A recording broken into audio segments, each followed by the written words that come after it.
right. Let's see what we can do. Oh god. I'm good.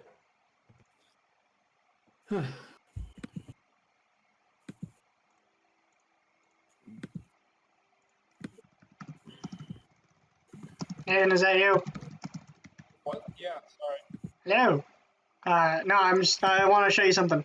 Because of your new class feature, which basically allows you to fucking cast shields and also hit people as a reaction, I'm giving you the option to swap your fighting style. Because I wonder if I could swap up to that actually. yeah, you can. Let me pull up. That's a lot beneficial of getting damage, and a lot better than imposing disadvantage. Yeah, it's very good. I sent you a link in the Roll20. If you click on that and just scroll down a little bit, you should see the different fighting styles that you can take. And then I can swap those out for you right now. So that way you have the thing. And then Avius, what are your... Full disclosure, I'm currently driving over to Sky right now, and I won't be there for another 20 minutes, but I'm more than happy to listen to the opening exposition and all that, because we're not doing any combat, right? No, not yet. Should be fine. Who knows? If you do combat in the first 20 minutes, I won't be there, but after 20 minutes, I'll be good. That's Maybe I'll alright. just punch you in the fucking face and see where it goes. If I don't eat, I think the only way you could hit him is a natural 20. That's likely. Well, I don't think my strength is negative. It's Oh, wait, the matter what? of Richter's AC. High AC. Yeah. His AC is currently 23, so I don't. Oh, Guys, spell That's can hit, accurate. right? I Hmm? can Sure, control- but I did say punch him in the face. Oh, punch. That's true. That's true. Yes, vegetable. I can control weather now. You can control the weather. You can also earthquake. Sure. You can control the earth. Oh boy. I think you can also anti-magic shield or Yes. field. Oh, I'm just adding in the spells right now. I'm gonna add which one I prepare in a second. Yeah, and then Abigail, what are your current infusions? My current infusions are Just to make sure I have your infusions correct. yeah, Cupcake, Enhanced Defense, Boots of Flying, Spell Storing Ring, Gauntlets of Ogre Strength, and Bracers of Defense. I should have 6. Okay. Total. You made your own boots of flying. I did. No, I'm pretty sure I just made the broom. I could have sworn because the boots of flying that we currently have. I made my own bag of holding. I didn't make my own. I don't think I That's put- right. That's strange. Why does it not say infusion under your flying wings? Did I just because that's interesting. I mean, You like, if I did, then I thank you for reminding me. But I thought I had only made the broom of flying for Dravik, but bag of holding for me. I don't think so. Just because in your deactivated infusions there's it says deactivated infusions actually. I don't know why I made you. Strange. Why do you have 2 magic items for infusion? Okay, I think I'll take your word for that. Let me delete that. And then Can I replace my winged boots then for one of my infusions or not? because during your downtime you made the broom of flying, I believe. And then I most certainly Made made the that. broom in the bag, right? yeah, I think it's hey.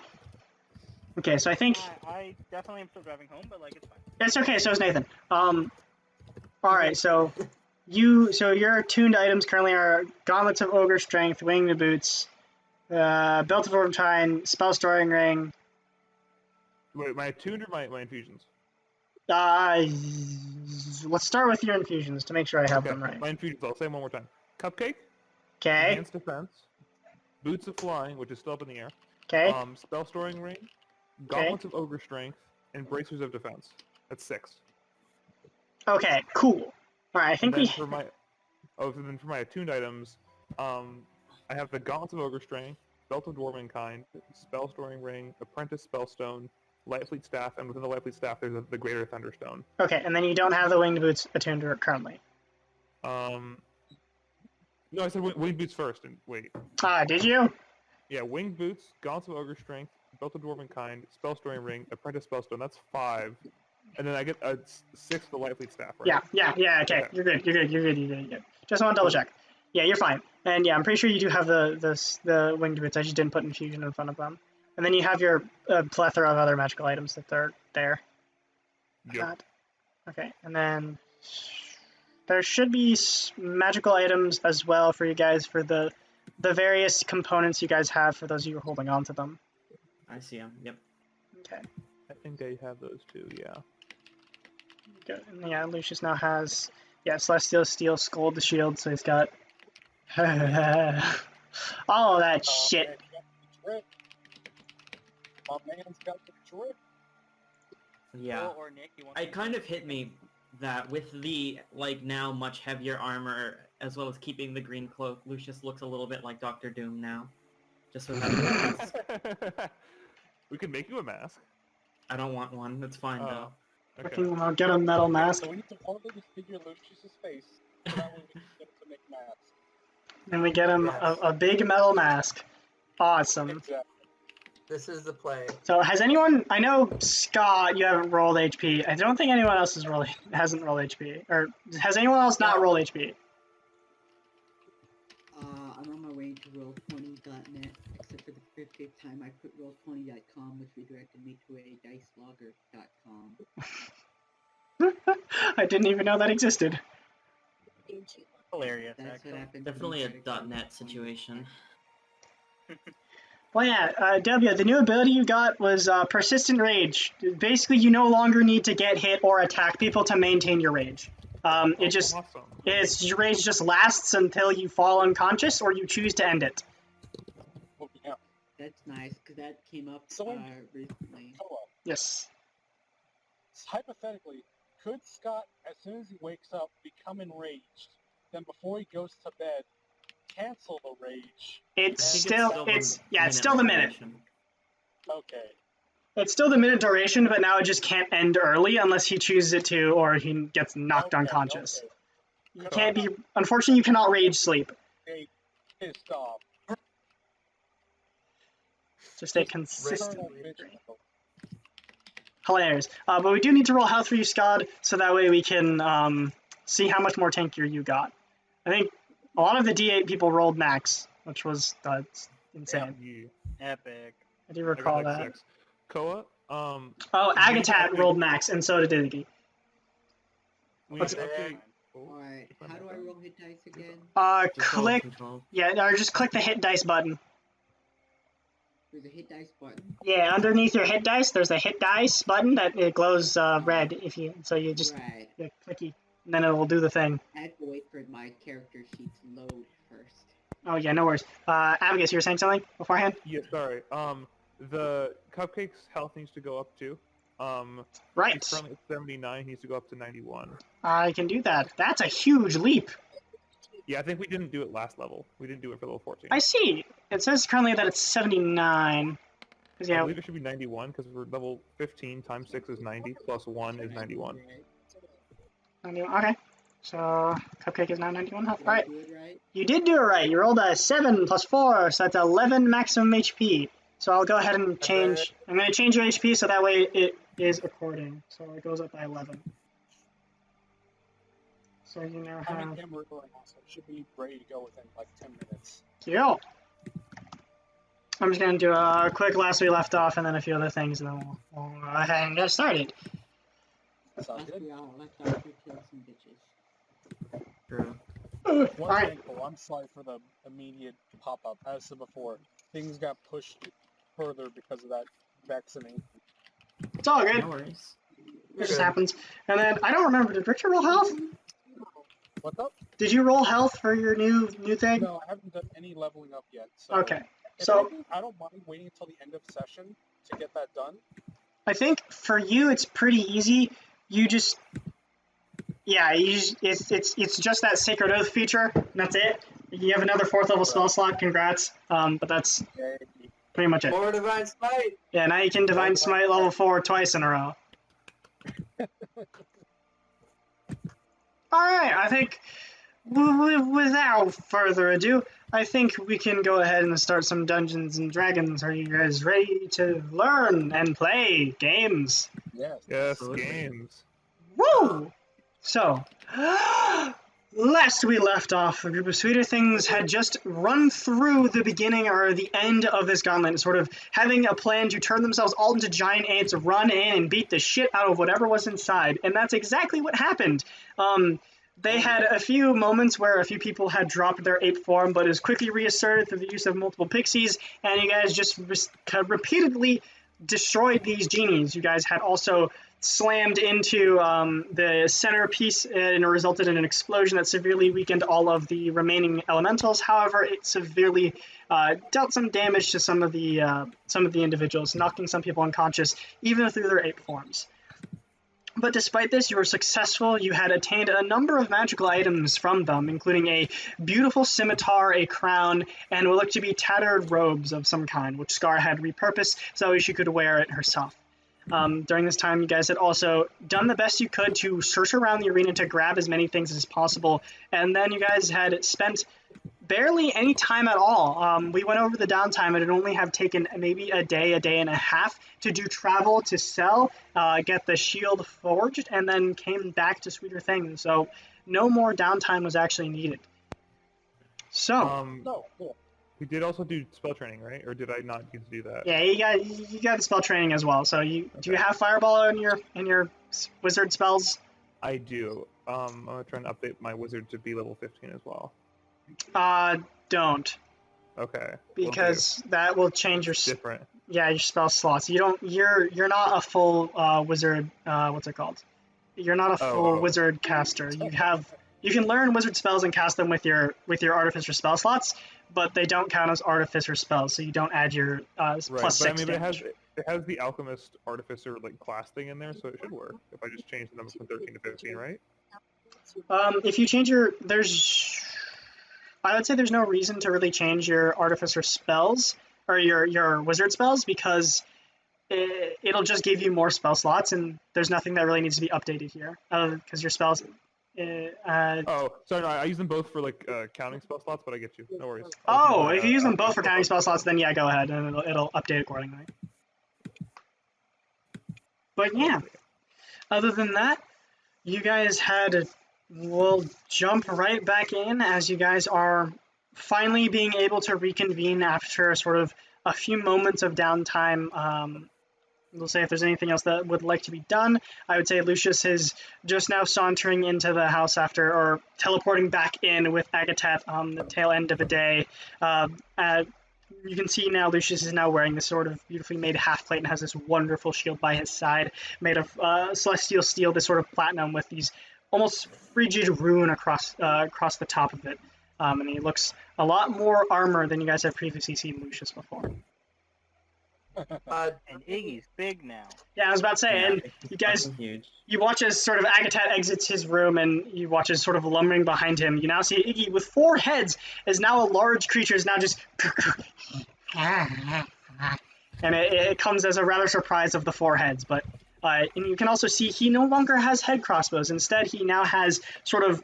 The Zlink shards that Agatat once had are now sort of faintly floating around Iggy. That's great. What's the new personality for the new head? Wait, Wouldn't you like there's to know? only 3 heads, right? So only No, there's 3? 4. Oh, there's 4? Yep. Maximum heads. Okay. There's now 4. Really quick. During this 24-hour period, could I do my legend lore questions? Sure! Ooh. Okay. So you have the initial component, and then you wanted to spend the stuff on the ivory, I believe? Yeah. Or not? I need to spend it on the ivory and the incense because it's a lot of incense. Right, It's okay. 250 gold worth. Okay. Adam's going to be spelling divine. Smoking lights in the building? I hope we didn't set those off. Okay. It's fine. Um.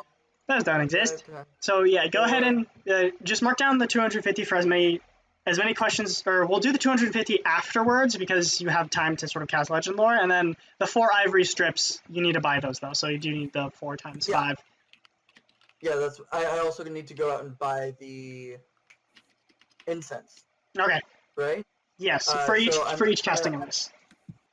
I'm using platinum, so it's 180 platinum total. Minus that. Okay. So that's- I subtracted it from my gold. So you minus 180 platinum. Yep. 1, 2. And then my first question, So what that'll be was the so. legendary? Just so you're, I believe that would be, yeah. So that would be 7 castings of. Oh yeah, I guess you can just have 1,800's worth of incense. So yeah, 1,800 gold pieces worth of just incense that you can use for purposes of spellcasting, and that'll cover 7 castings of legend lore. But I also needed to get the ivory strips. Right, didn't I include also that for the total casting. Okay. Yeah, and it comes out to 45 platinum pieces per cast, which I was buying 4 castings with the 180. Hold on. The incense doesn't need to be consumed per casting. Oh. Or no, sorry, not the incense. The ivory strips don't need to be consumed. Only the incense. Oh. Okay, So that's you only awesome. need to buy the ivory strips once. Then afterwards, it's just 250 gold pieces worth of incense per casting that's consumed. Okay. So I need to add 60 platinum back. It's easy enough. Okay.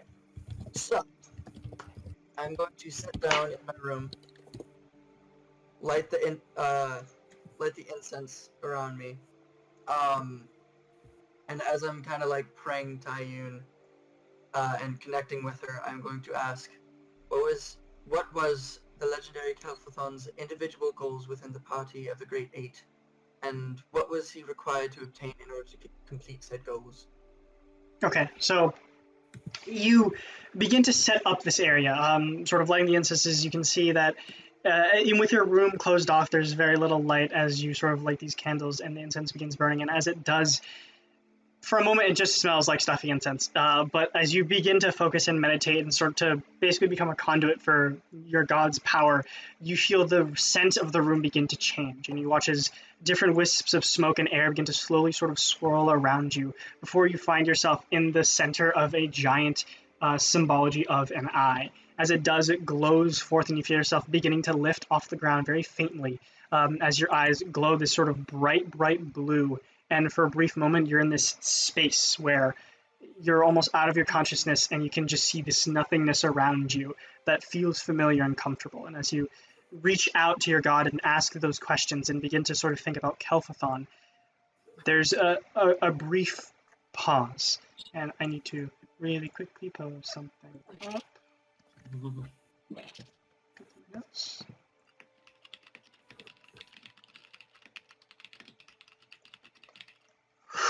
As you get, whereas you're used to getting direct answers, especially through commune or divination and things like that, but instead the answers come to you in fragments, almost like looking through simultaneously a bunch of different stories that sort of meld together different information. Some of it useful, some of it not, but you get some basic ideas that Kel'Thuzon. You're just asking about him in general. You already know, yeah. So he was not. You get the feeling that Kel'Thuzon was not originally a drow. It was part of his transformation process to become immortal. He worked with the Great Eight and has since then maximized his potential as a warlock. However, he still sits back as a warlock. However, he found a hidden bloodline within him that grew and expanded as he grew as well.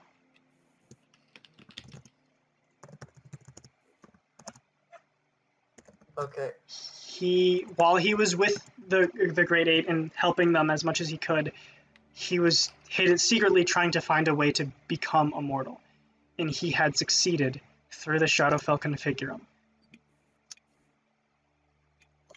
I would say the last bit of information that you probably get is just this story, this dark space of the last 1,000, 2,000 years where he has done nothing but just wait and just sit. and it's almost like reading. It's like going through these wonderful images of different stories, and you see glimpses of him sort of fighting and sort of these fantastical powers where he sort of drains the life of everything around him. But he doesn't seem to be super evil doing so. It's mostly just to redirect it towards people that he's directly attacking. But then there's suddenly just this black space, this blank space, and sort of dark images that just run past you that you can tell is for a prolonged period of time. And so I'd say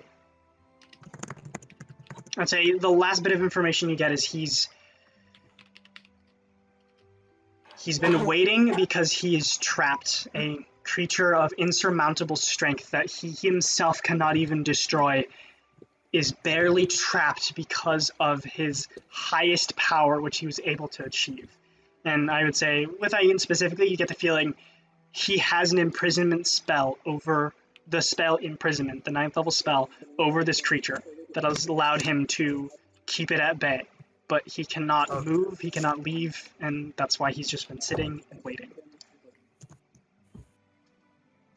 I'd say that's the information you get from Legend Lore, considering you knew a decent amount about him beforehand. Okay.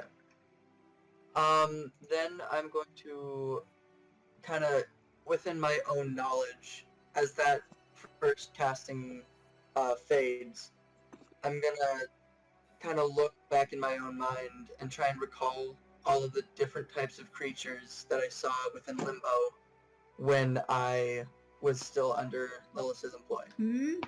Okay, make an intelligence check. You can guidance. General intelligence? I would say this is general intelligence. So Okay. I wouldn't consider this to be history, necessarily. Actually, make a nature check. Cool. And social, okay. Nature. Yep, I might. Nature. Woo! Oh. I still have inspiration from last session. Does it count for this one? Unfortunately not. Inspiration does not follow Okay. through. Do we Sucks. get inspiration for all of us coming on time? Or no? No. So you, No, we were 2 hours late. oh, wow, you spend that time trying to recall as much information, but for the majority of your time when you were working for Lilith, or as a sort of astral construct, you weren't really outside very much. The only glimpses that you got were of drow warriors, lots of them. Consorts, people who could wield shadow, various sort of spellcasters of different kinds, and spiders, but even then it was mostly in passing and they looked to be typical giant spiders. Beyond that, there weren't many times where you could actively sense out the locations of Limbo or creatures that were in your purview. So the most you can ascertain is there were probably drow and spiders, which is very typical of Lolth worshippers. And could I make a history check or a arcana check to see how many, like, if there are drow societies that I know of within the, within Limbo already? Like, before level? Make a history check. You can guidance.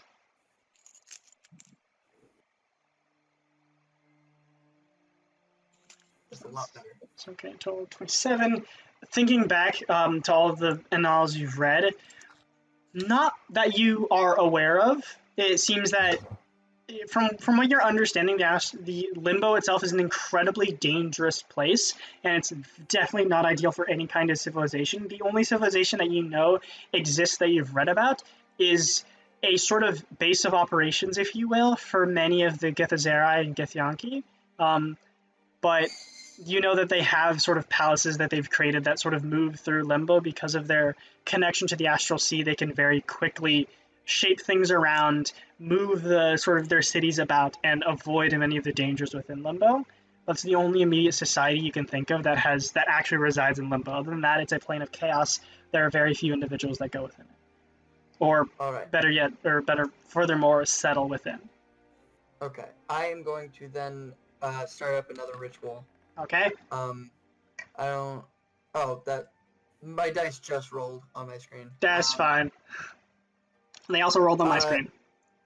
Yeah. I'm going to. The second question I'm going to ask is, how many drow and spiders exist currently within the bounds of the plane of Limbo? This is legend lore? Yes. Okay, so it only works on a person, place, or singular object. I was asking about the plane of limbo. Okay, so Plane. just specifically about the plane of limbo? Alright.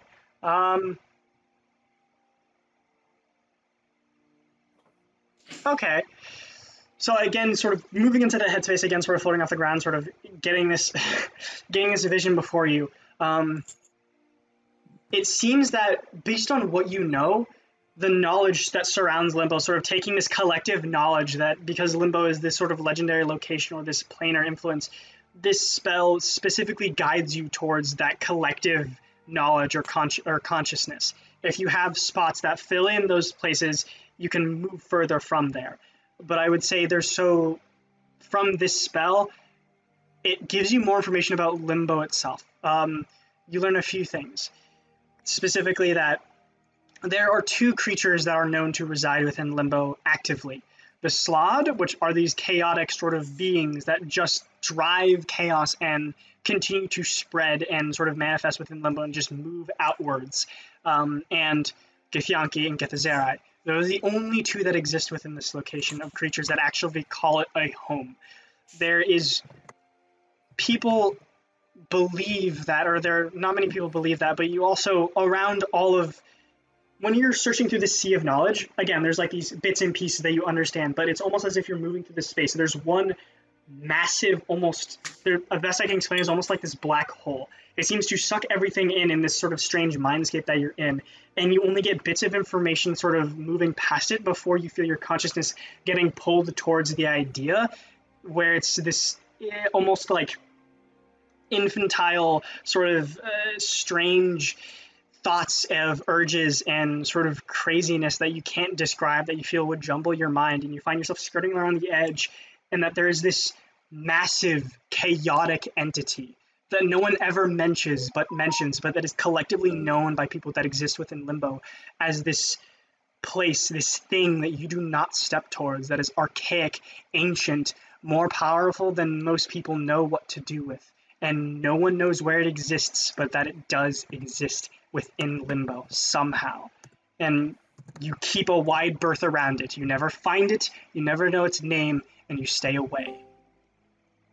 But beyond that, when it comes to its general locations and locales, again, you learn the same information about Limbo, is that you can control places, the state of matter is a little more flimsy, meaning you can change things from rock to magma, or sand to glass easily. You just have to think about it hard enough. And that way you can make things temporarily immutable, very similar to like Melithium almost.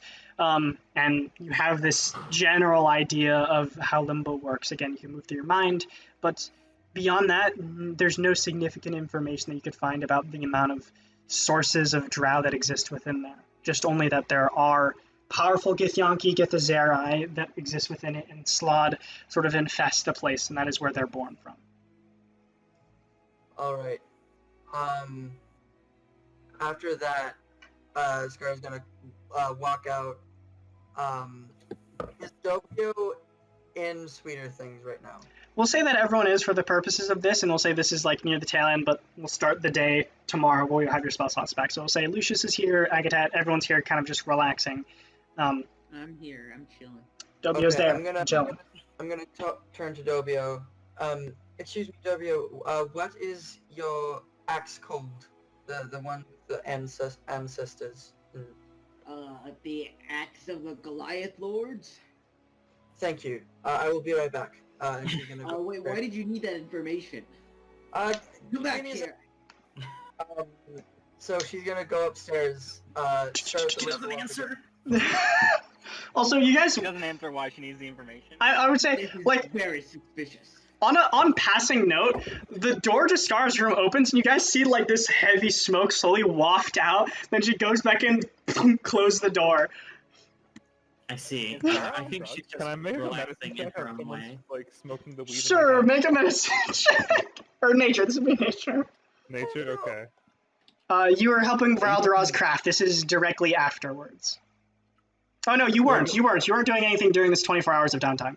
You were learning. Okay. You were learning. And I'd say Okay. you just got back from this. Sorry. Excuse that.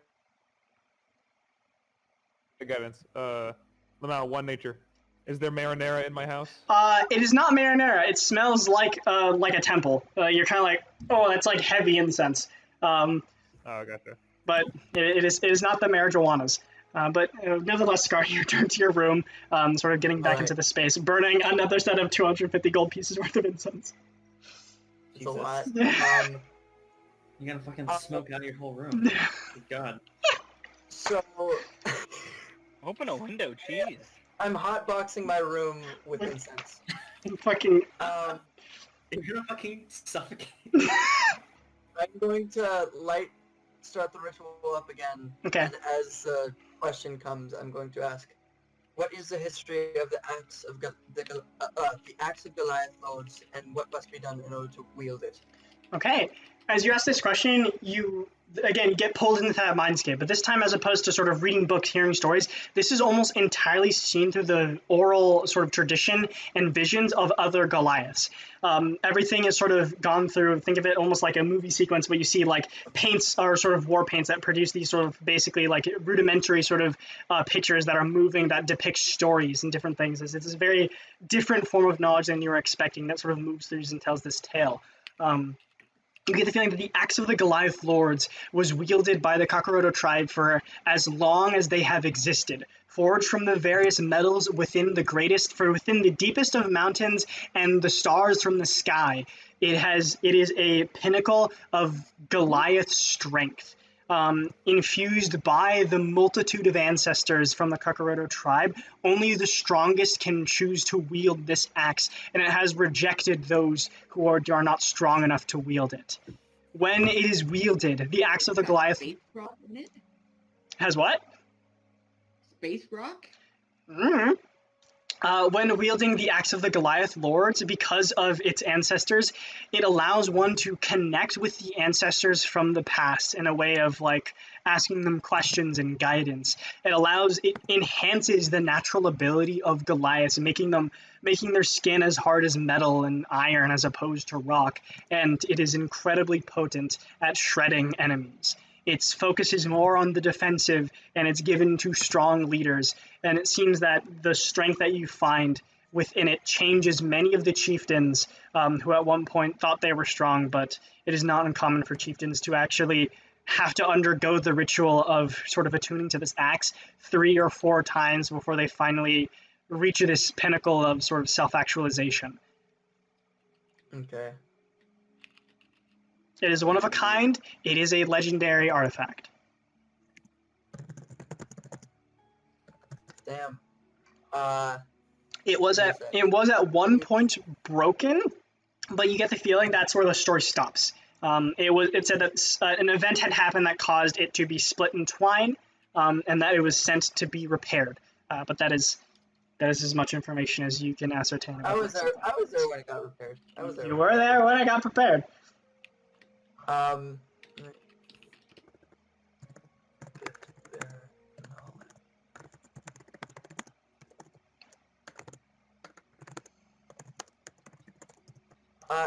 is there any more information about how,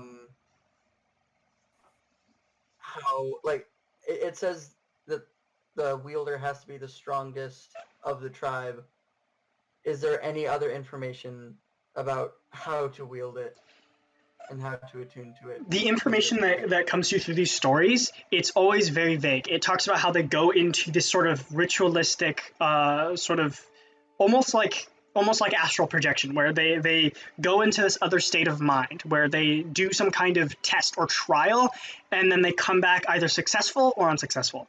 If they're successful, they never have to do it again. If they're unsuccessful, there's usually a great deal of thought, pondering, fighting, training before they do it again.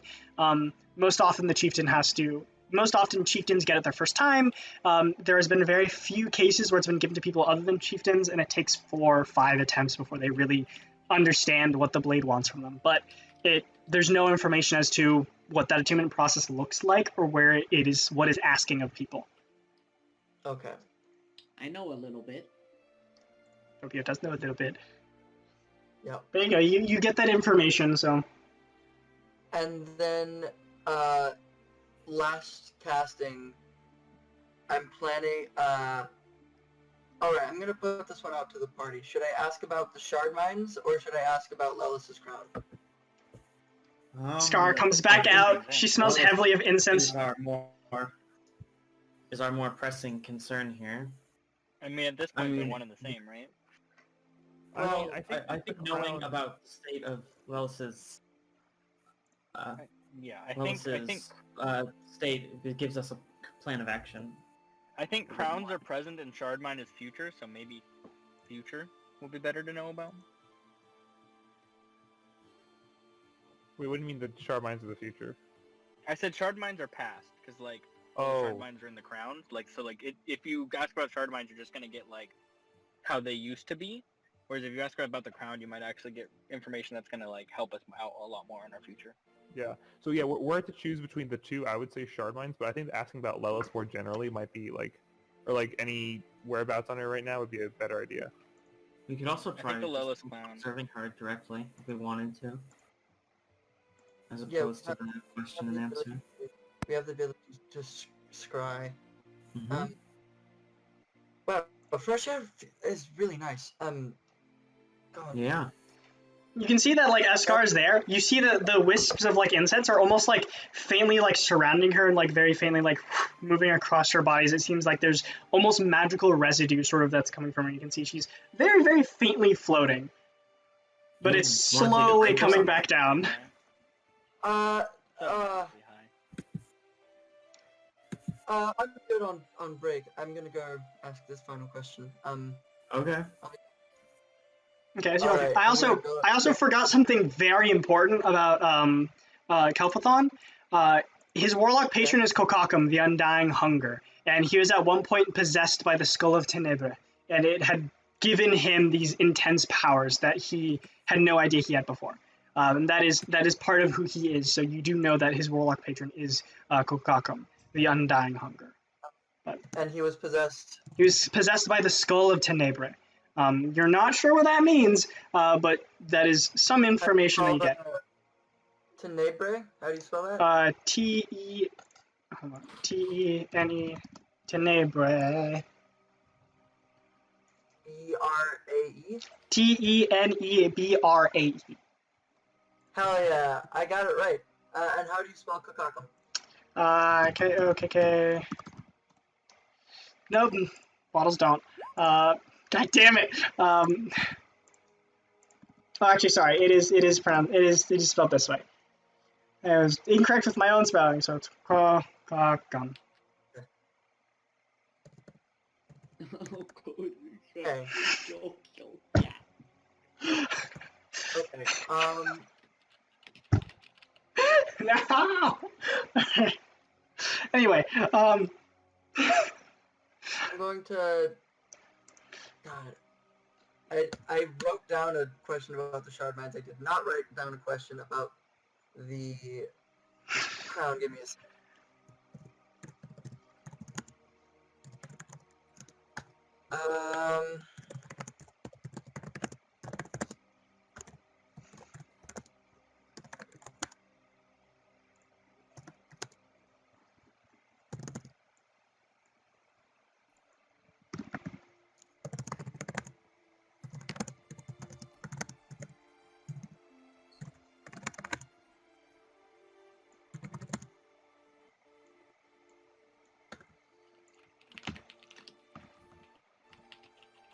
Okay.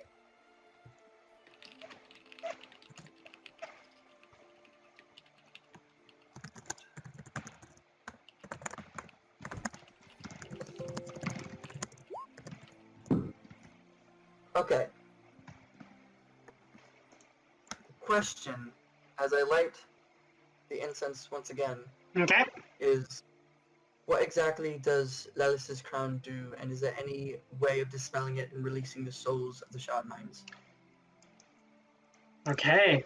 There's, as you again sort of get into this space, you feel whereas previously it's been like sort of going through this mindscape again, getting these images. It's been a lot of like musty scents. This time it feels much more fresh and new, as this is something that has been talked about for generations, but has only recently come to fruition. What Lelis wields is known as the Circlet of 1,000 Minds. It is people can only attune to it if they have an intelligence that is the pinnacle of humanity or that of creatures of this normal plane.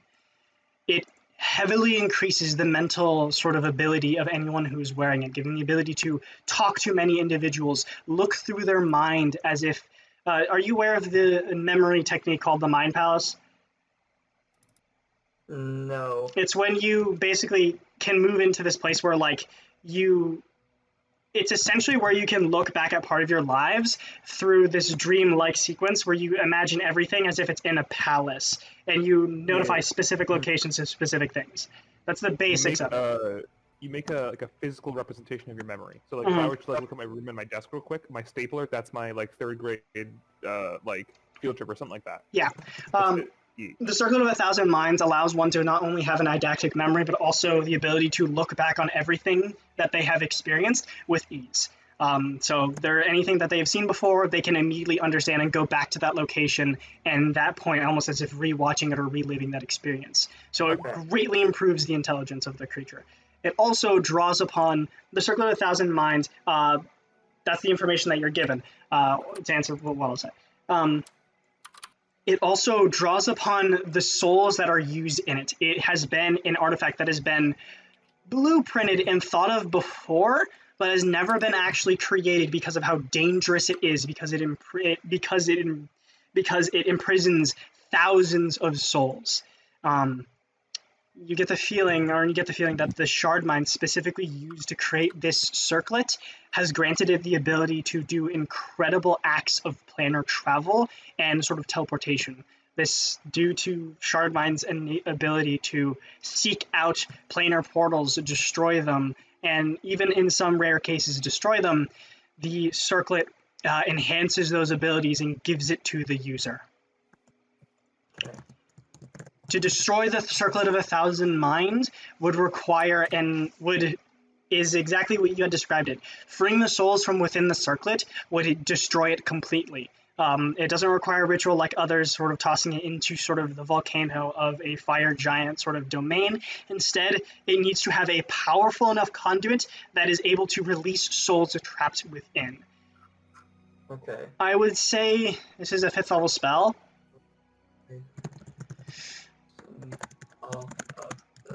It would be incredibly potent necromancy that is required to do so, and it would need a kind of conduit. And I would say because you're steeped in this process and you've previously done it before, the conduit necessary would probably be the Shadowfell Configurum. It could potentially work as a strong enough conduit to rip the souls out of it. The only problem is you would need the knowledge or the spell scroll or some other thing to draw from the power of the Shadowfell Configurum to create the spell or to create the effect that would do it. And there's no one off the top of your mind who can immediately accomplish such a task. It is heavy necromancy, and you're not sure of many necromancers that you're aware of. Could I potentially draw a conclusion to think that Kelphathon might be able to do this? Make an Arcana check. I'll give you advantage in a D4. Well, I assume you're guidancing, but make an Arcana check with advantage. 30. From the knowledge you gained from Kelphathon, he's primarily a warlock. This would be akin of a 9th level, 8th level spell, which warlocks don't necessarily have access to. They don't create their own. They borrow from that intense power and then use it in a sort of a raw and forced way. Although they have Mystic Arcanum, it's not the same as understanding the exact theoreticals of spellcraft. Kelphathon probably would have a greater understanding of how to do it, but he himself, based on the information that you know of how he comes across his casting, that's very pretty, more than likely will not be able to do it. Alright. What if we need that guy who got kicked out of the library?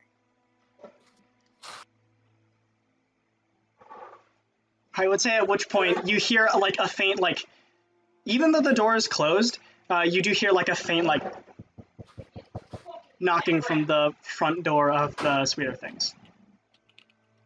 Alright, I'm gonna... Should I go answer that? Or, like, did I call the wizard guy to come over here? Yeah. You've already done your training for today. Okay. No, the like super high wizard guy I was gonna sell the heart to. I would say that has. Oh shit. The heart of the Well, city thing. you sort of look out the door. You see, like, very nervously looking around, very much out of his element. Sort of the faintly blue-skinned, sort of wet hair with the giant sort of canister on his back, wearing sort of the natural wraps. Mist, kind of just like, Oh shit! Open the door. oh hey, wow, hey, hi, can I come in? Absolutely, come on in. He comes on in, and as he What a pleasant surprise. as he does, the door.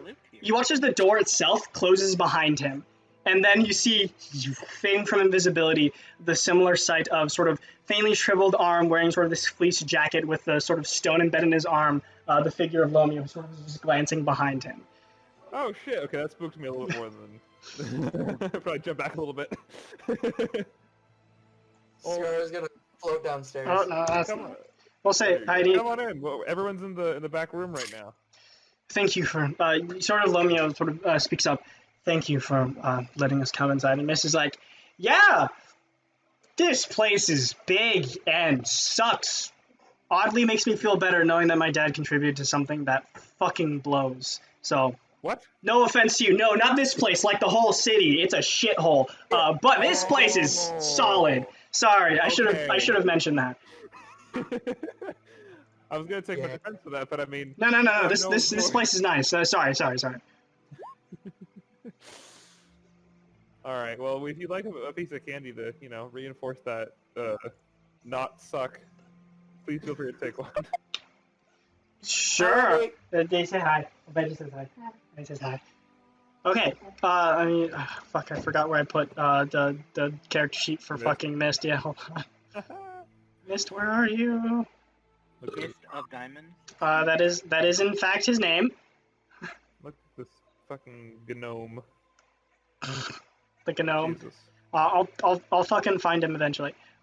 We'll use this for now. He's not a caster though, but we'll say this is Mist. Oh god. So wizard. Oh my god. Ah. Kind of casts, sort of. I mean, he can. He's just a little different. Okay, there we go. He's a small wizard. Oh my god. So there we go. So we have Mist and Lomeo. So they make their way at sort of the other room.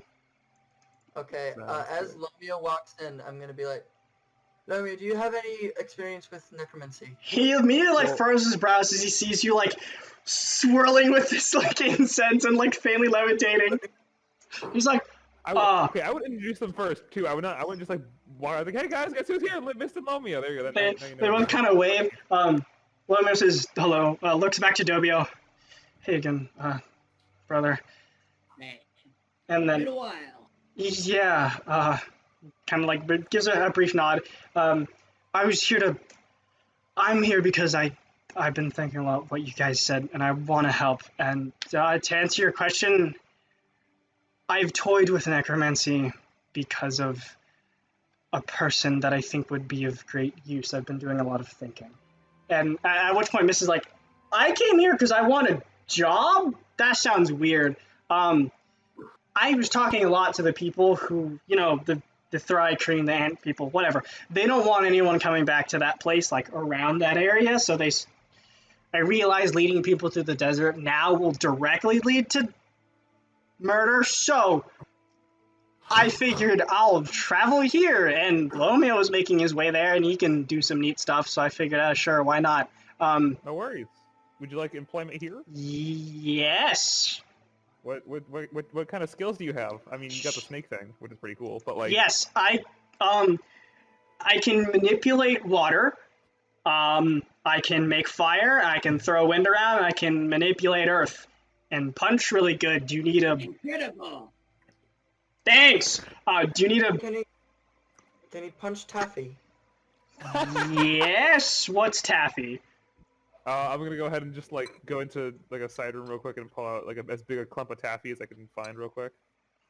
Oh, And preferably like Abigail's size and bring it back. All right, go ahead and hit this a little bit. okay. You watch as he like makes a few like punches and goes full ham, and then like does a spin kick, like not a roundhouse, but like a fucking crescent moon kick, and fucking like knocks it over. And there's like a few solid like punches, and then he's like, is that Alright, will well, that?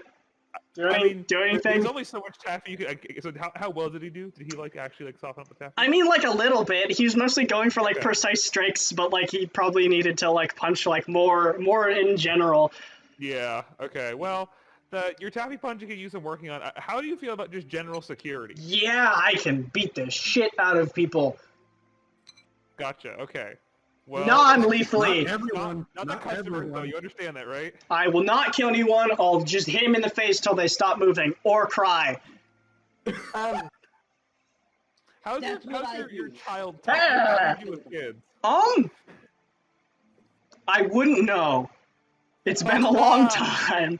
People that go to the Great Desert don't really look for, I mean, Yeah. not many children. he's got a point. He's got a point. I've talked to halflings. I don't think that counts. I think I that's don't think that racist, counts. but No, that's not okay. No, we're not gonna. Cool. Yikes. got it. Yikes. Okay. So I'm getting the idea that you're gonna be a backroom kind of person. How about we have you talk to Daisy and see if we can have you do, I don't know, like carrying heavy boxes and stuff, and we'll start from there. And then also we could always use more security though. It's always nice to have. I think we have maybe a spare room or two. Got it. Well, Sounds good. Whose room do we not have used? We have at least a hole in the wall, right? A little tiny room. There's a few places. He's like, I mostly sleep on fucking chairs. So I sleep in my room. It's a library. Fair warning though, it is kind of flooded with incense right now. I opened. okay. I Should would be offer him mine, but You- it's currently filled with gunpowder and wine. So Nice. Sorry. Okay, no, I'm gonna hold on. How much are we talking right now, Richter? So Richter's downtime was he would go around town and try to acquire as much black powder and wine that he Okay, could carry so- with his earnings. Okay. There was only one day of downtime, but Yeah, so you're You gonna. had one day. Okay, and the as fire long was as you One day is don't- all I need. As long as you don't have enough to blow up my house, I'm okay with you throwing some of it here. I would say didn't sell you any. you can drop like, we'll say you drop 5 gold, and we say you have like a keg of wine, and we'll say you got like another. Make a persuasion check. Let's see if you got any gunpowder. All right. Anyway, that's true. If we're not here, you can always borrow someone else's room. But it's for like more like permanent housing. I just want to make sure that like there's a I room. mean, but also, I mean, he could also tag along with us. I mean, I wouldn't want him to be stuck in this shithole. Whoa. We'll see. No offense to you entirely. I'm just repeating what he said. No, I mean, I'll be okay. Actually, sorry. Backtrack a little bit.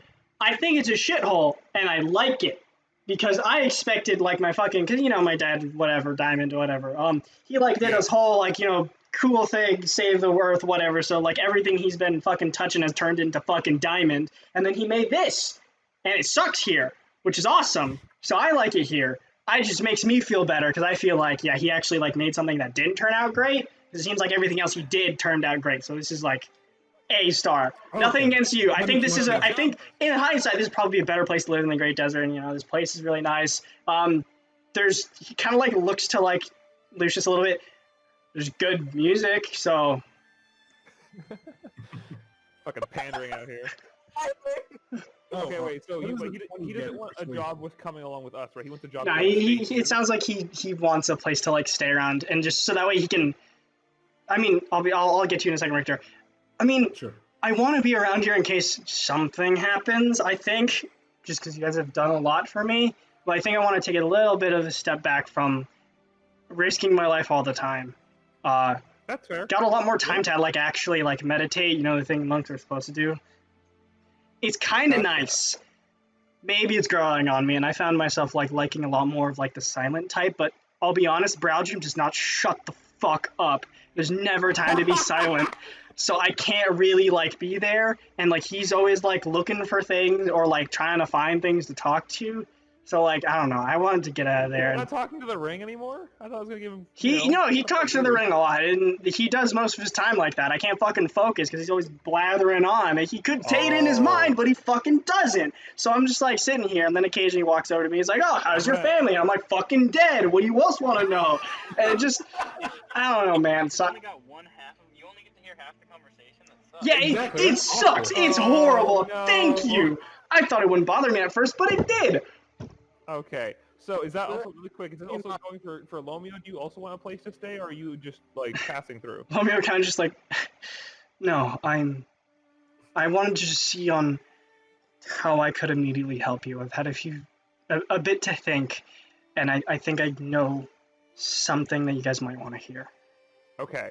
And in then, that case, really quickly, Richter, subtract another like 5 gold, and we'll say you have.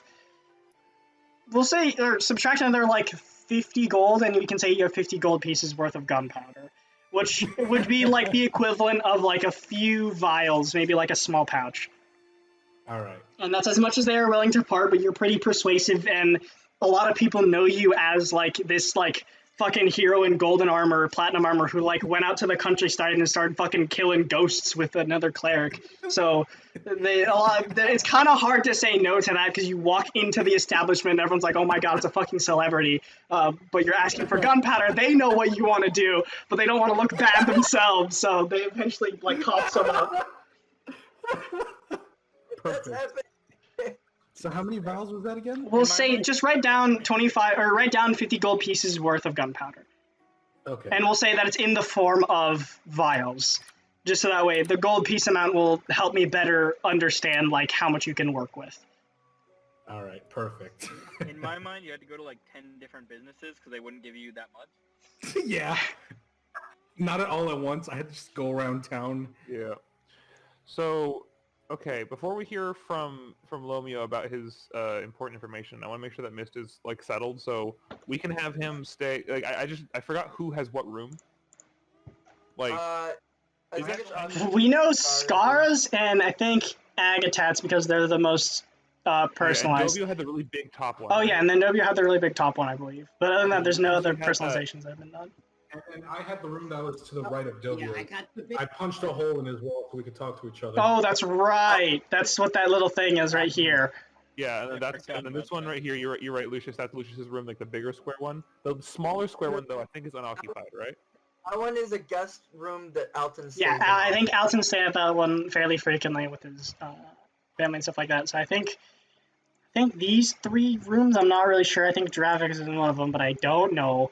Yeah. He'll take the one that's not taken by Dravik. Okay. But he'll be like, sure. This is fucking nice. Or looks around, he kind of like looking around. Okay, Pretty nice for starting off by saying it's a shithole, huh? No. This place is cool. It's just I was just saying in general, like the poverty and stuff. Miss, if you want to kind of meditate, you can secondhand use my incense upstairs. Sure. You watch as he like opens the door. Holy shit! I had the door open because it was airing out. Oh, okay. He like looks over. It was a lot. Next time. You're like on like maybe I'm like beginner. You're like expert, intermediate, meditating. Oh no. I'm I just, was Couldn't crack a window or something? I don't have a window. I mean, I feel like it can help if you like really like get the incense. Whatever. I'm just gonna like sit down in here. But thanks. Does Daisy have it? So Daisy's also like living in this house, and she already has Harfield to worry about. Does she have anything to like say about Mist moving in, or is she? I'd say at this point it's like I would later. console her too. It's like later evening-ish, so she's like retired in her like bedroom as well as like Harfield. This is all happening in the evening roughly. But if you want to Okay. go get Yeah, Daisy, Can I go ask her? Sure. Real quick, just like, hey, how do you feel about like some other guy just moving in for security? right? I think at the very least he can help out Harfield if he can make and control water. He can water Harfield's plants. Fair enough. I think I can probably use him around. I mean, I'd have to check around where I need help, but beyond that, I think I can be able to use him well. Just give me a bit of time to think about it. It's late at night. But sure, he sounds like he'll do fine. He might be Okay. good with like maybe not kids, but there are occasional like teenagers or like I think like adolescents that come in, and I feel like he has. And How about we have you go meet him real quick? sure, and So you at least get like a sense for his personality. so yeah, there's a brief moment where like you knock on Mr. Dornick's like, "Yep, And he's like, hi, I'm Daisy. I mostly run the place while Abacus is not here. And he's like, oh shit, hi, nice to meet you, boss. You don't have to call me that. I'm Daisy. We're going to be working together, and I think I can get a few things going for you. And she's like, and Miss is just, all right. I can do water, punch shit, move earth, move water. I think I said that. Move wind. And like make that kind of stuff. And I'm really good at like punching shit. This and kind of like pats the canister on his back. This is also on carts that you see again as the water wheel sort of approaches. And Daisy's like, that might work for intimidating people. Good to know. Actually, I think I might be able to do a trick with that. All right, cool. It's good meeting you. And he's like, yeah, you too, Miss Solivar. Yeah, and she just called me D. And he's like, cool. I'm gonna go meditate. Okay, bye. All right. Bye Bye. Daisy's Wonderful. like, Okay, well, he'll be great with adolescents or the bard. They'll occasionally we get some newfound bards, and some of them are very rowdy. I think he can entertain them, at least relate to them on a very, very real level. Quick question though. okay. How are we paying this guy exactly? In candy? With room and board. If he wants to live here and he wants to like have a job, here you go, buddy. I mean, Technically slavery. he's dressed like You a guys make money. monk. I'm sure has some vow of no money. I don't know what that's called. I think, Well, regardless, I think he. No material items or something like Yeah. That it's, monk stuff. I think it should be fine. I'll figure something out. I'll see what he wants. It sounds like he wasn't even thinking about being paid. It looked like he just wanted a change of scenery, a pace or whatever. I'll find something to do with him. He seems to be useful, at least in some ways. At the very least, he can work as a bodyguard. He seems to be. I think you've talked about him a little bit. He seems kind of powerful, so it's always good to have another person Okay. around. as long as you're okay with him being around, I want to make sure that you were fine with him being here. He'll be fine. I don't think he's going to cause too much of a mess. If he does, I'll knock some sense into him. I trust that you will. Okay. Alright, thank you, Daisy. Of course. I'm going to go back to bed. Sounds good. I trust Daisy can beat everyone up in this party. Absolutely. And Daisy goes back to bed. Okay. So I think that's missed settled, right? So now we can listen to Lomia? Sure. Okay. During this time, Lobia has kind of just been like sitting at the table, kind of like nervously. He's like occasionally like kind of looking over at Dobio and like a few like glances, and then occasionally like will meet his eyes and kind of like give like a nod. And it's very clear he doesn't know what to do with himself, but he's kind of just like sitting there, like, just waiting. So, I'm gonna give him like an "it's okay" kind of nod. He's like strangely, that's I just. don't know what that looks like. I mean, you guys as brothers. Strangely, that does like seem to ease his tension a little bit, as like he does look nervous that he's in. Make an insight check, Dobio. Does it get advantage because it's his brother? Sure, I'll give you advantage because it's your brother. Why not? Cool. Come on now, Dobio knows his brother inside and out.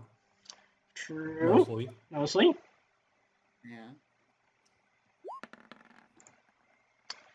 Natural 20. he knows his brother. He knows. No. That was brother fucking good.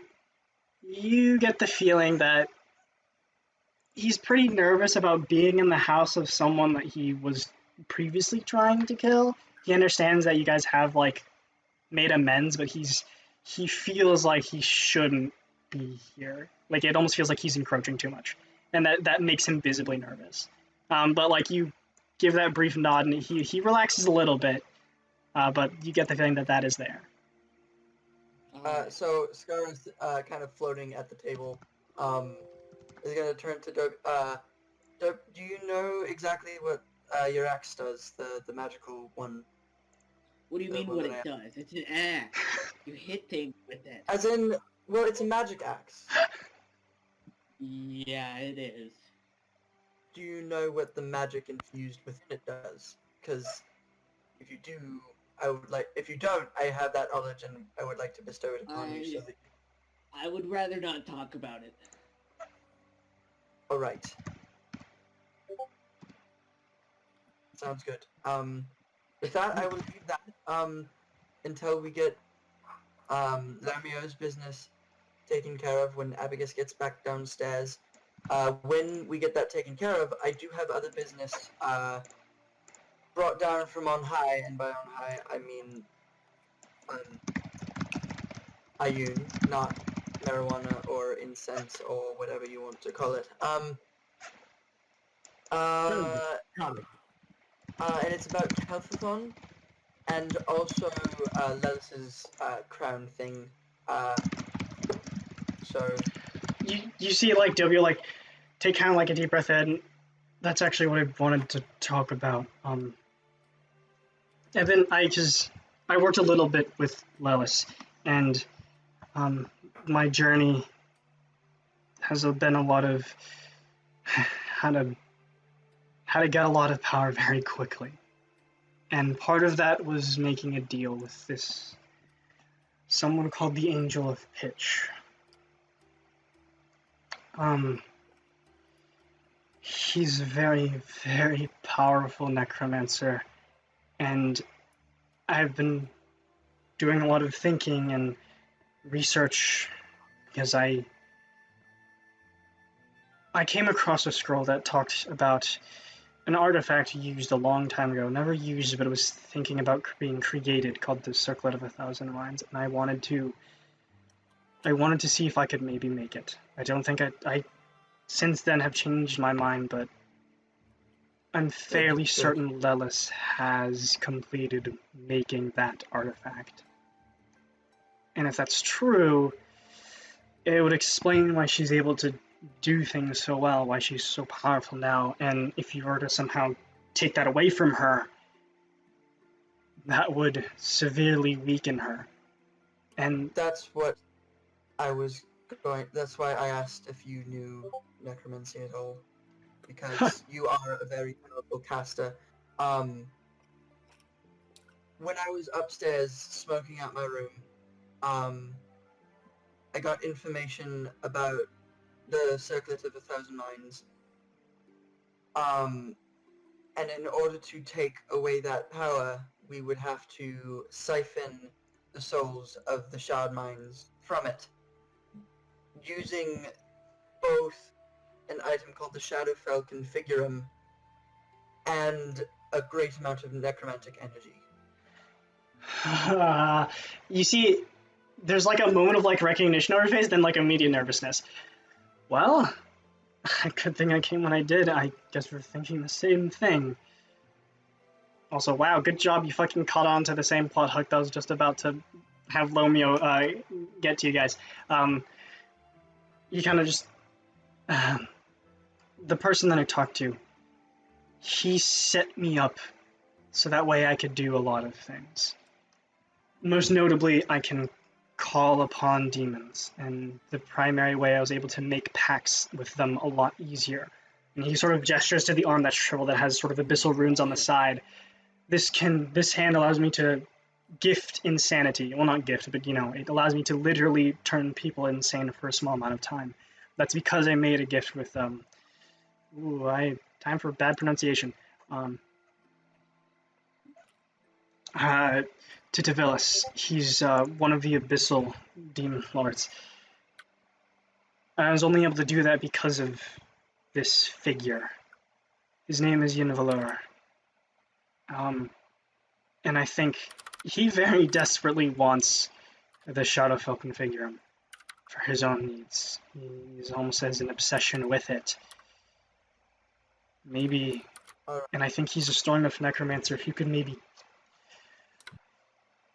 It was kind of a one-time thing when I was able to visit him.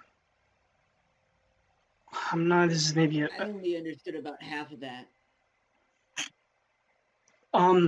That's okay. They'll keep going. No, I just visit a really bad guy, or like kind of bad guy, to make a deal with him so he can help you kill Lelis.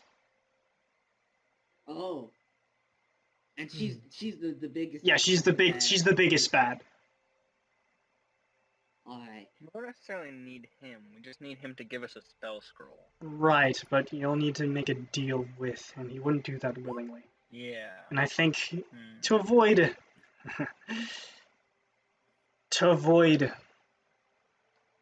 making deals that might be Figure it out. unsavory. If you offer the Shadowfell Configurum, he would be more than happy to take it. He's evil, don't get me wrong, but he keeps his deals. He keeps his contracts. Yes, but But we also need the Shadowfell Configurum for the thing. the Shadowfell Configurum is necessary for it's necessary for our mission, and it's not even owned by us right now. It is owned by Kelphathon, who is currently in the swamp and is using it, or has used it in the past, to gain immortality. That is his main end, and I have learned this recently, and as recently I mean within the hour. His main goal within his time in the Great Eight was to become immortal. And if we try and force him out of that immortality, I'm not sure how well it will sit with him. It's fair. I guess I don't know enough about the Configurum to see if he needs it to stay alive. I don't either. If you have 250 gold pieces worth of incense, I can ask about the Shadowfell Configurum. Unfortunately, I don't. Well, as far as, bargaining for infinite life, I'm not like on the exact same path for an infinite life, but if he just wants to live a bit longer, I think I have an answer. And maybe if we offer him a second option to a giant, evil Configurum of evil, that might, prove a valuable bargaining chip. That's a possibility if that's his goal. What I came here initially to suggest was, I can maybe not. I don't know. I don't have the ability to travel to him again, but I know where he is. If I were to travel with you all, I can at the very least gather a conversation with him. He wouldn't try and kill you or anything like that. If he sees me, he'd be willing to have a conversation, which he likes doing. Alright. And say I can, because I've dealt with him before. I can lead you in the right direction, but I don't have an immediate way to get to him. He's in the Shadowfell. I have everything we need spell power wise, but I need a tuning fork for the Shadowfell if we wanted to go there. Even so, I feel like we can visit Kelphathon first in order to get a true scope of that situation. Because we've been meeting... Lucius, haven't you had a meeting with him planned for, over, 4 months now? However, if we go to this guy first, before we have the opportunity of getting the Shadowfell Configurum, he can't talk his way into the Shadowfell Configurum from us.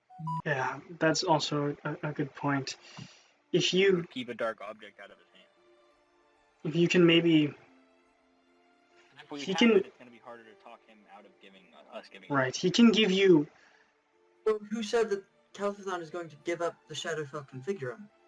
Exactly. I'm just saying if we do that... If we go to Kelphathon first, we might get that. Yeah, but if we go to the Angel of whatever first, he's going to be like, oh, you know someone who has the Shadowfell Configurum, I want that. And I won't have a deal with you unless you give me the Shadowfell Configurum. And then, if we make that deal, we'll promise something that we cannot even give.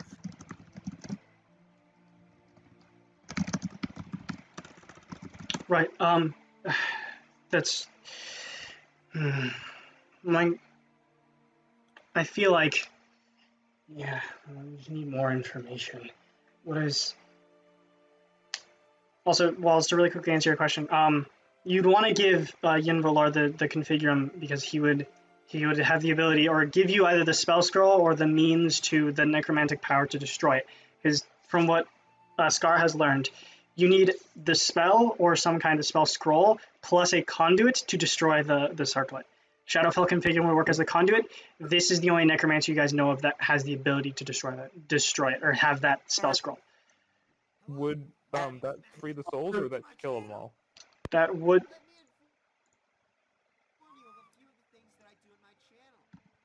Who knows? What the heck? Scott, I think we can hear you watching a video, dude. It's not me. Is that coming from the music bot? I It don't is. know where else it would be. That was Yeah, it wild, is. because that was so weird, because it was... Sorry, I didn't mean to call you out, Scott. Just your Discord thing was going green, so I thought it was coming from you. Yeah. Yeah, I was to pick up everything because I'm tired. Because any other setting I have for it, I ended up cutting Okay. it, and I'm like sick of it. So I just have it at the lowest possible. So that's why it's always. Oh, okay, that's fair. That was wild. Okay, because I was also playing a song in the background. Anyway, you watch it. Okay, so if we kill the circlet with the demon giving us the spell scroll stuff, would that free all the souls or would that kill the It'd thing? free all the souls and destroy the amulet. But we need to have apart from the scroll he would give us, we also have to have the thing we would give him. Yeah. That's the issue. I mean, But- Okay. what I'm So saying. we could easily promise if we wanted to go this route. We need this to save the world. We can give it to you afterwards if you give us a scroll. But we would need to give him some kind of down payment. He doesn't need a down payment. He can put you in a magically binding contract. I have 50 years off of my lifespan in order to get what I have. Yeah. Dang. It isn't great, but Sorry to hear that. I made bad decisions. I was very tunnel visioned. Well, hey, we all do. Believe me. Regardless. I wonder if I could do the same thing. At least you had the ability to make that decision. Yeah. The longest time in my life, I never had that choice. Oh, choices now. He can magically Yeah, bind I- you or provide a hex if you don't, or curse or something if you don't bring it back. That'd be my guess. He maybe wouldn't want a down payment, but he'd be more focused on if you bring it back to him and then punish you if you don't. Alright. Well, if we do go down this path, I will take the fall. I will take that I can test. take the burden. I can do it. You've done enough. I Yeah, haven't me- done enough. I still need. There's so much more I still need to do. Also, I know this is a shot in the dark, but does anyone know anything about Yinvalar at all? I can, if you allow me Street to go buy 250 gold pieces worth of incense, I can. I have 50 gold pieces worth of gunpowder. Think that'll work? Don't think that'll do It anything. won't. I think that'll be the same effect. Yeah, you know, just, History check, Laura? You Being fair here, Agatat, what do you know about religion? Sorry, dude. that was very rude. I'm sorry. Oh, I have a religion. It's called I Eat the Religious People. nice. Abacus, you're racking your brain about Yinvalar. The only thing you remember is that you tried to take some of his like invisible pages from the Pearl Library, and they got confiscated. Right. You're not sure if any of those went through, but you do remember that information. Wait, I still have one of those. You do. Do you want to mention this?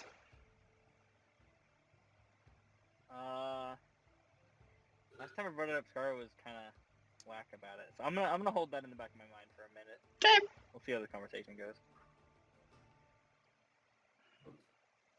Alright, well, I can help you attune the tuning fork if you do have plane shifts like you say.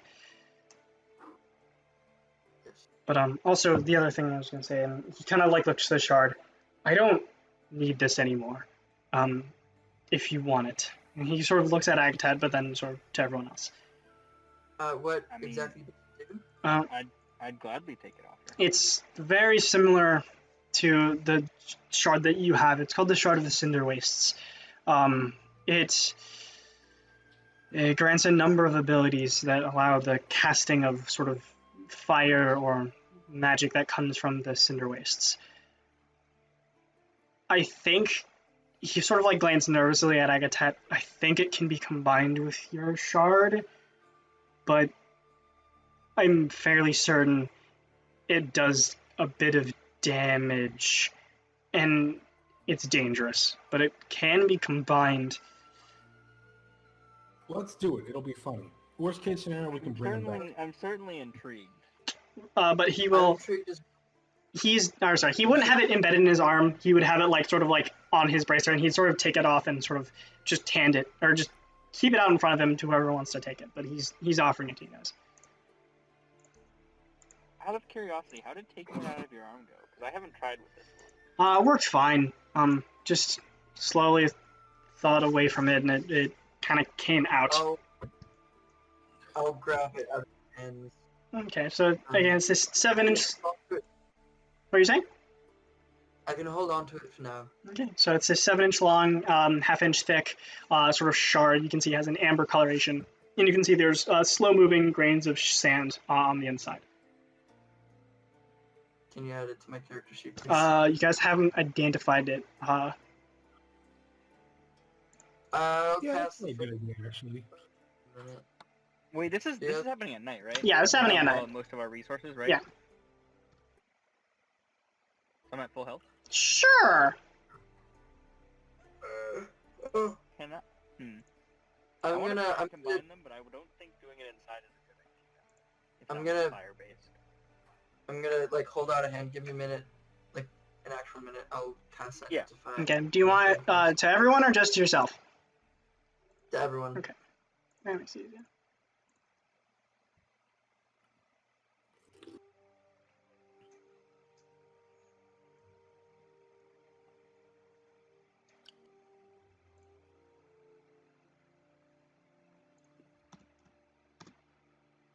Just do spacing there. Hey, Koa. Mm-hmm. I was wrong. I actually did make wing boots. I just saw it on my wizard spells. I wrote like new wing boots. So Okay, let me get rid of the infusion for your winged I have boots. both. I think. Can I change my wing boots infusion or not? Yes. I did just level up. Okay, I'll change that then.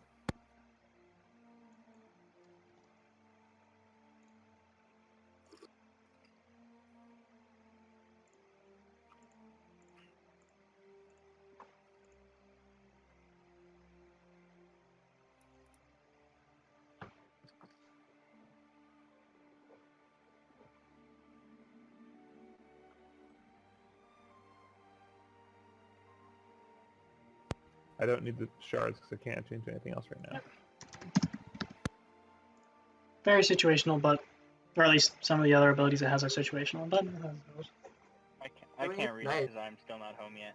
oh, All right. Do you want me to read it out loud to you, Agatha? Someone could just screenshot it and drop it in the Discord. sure. I can do that, yeah.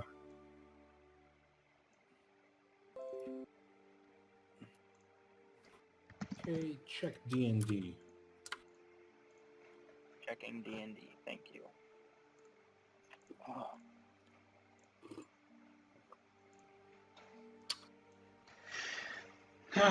But regardless, I can get you with a meeting, or I can at least ensure a civil meeting. And I warn you, he's very eccentric. How long will it take you to get the tuning fork? Probably 8 hours if I'm given the object. Oh, well, we have 2 other items on the list that I feel may come before this, which is, what was the thing that you randomly got a vision of, Lucius? The library of whatever, and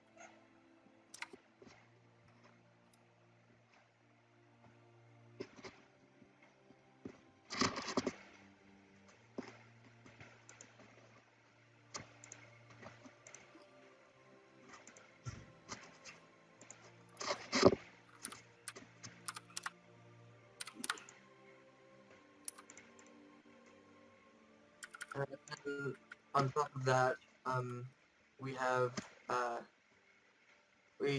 feel like we should go and talk to Kel'Thuzon as well. Yes. In theory, this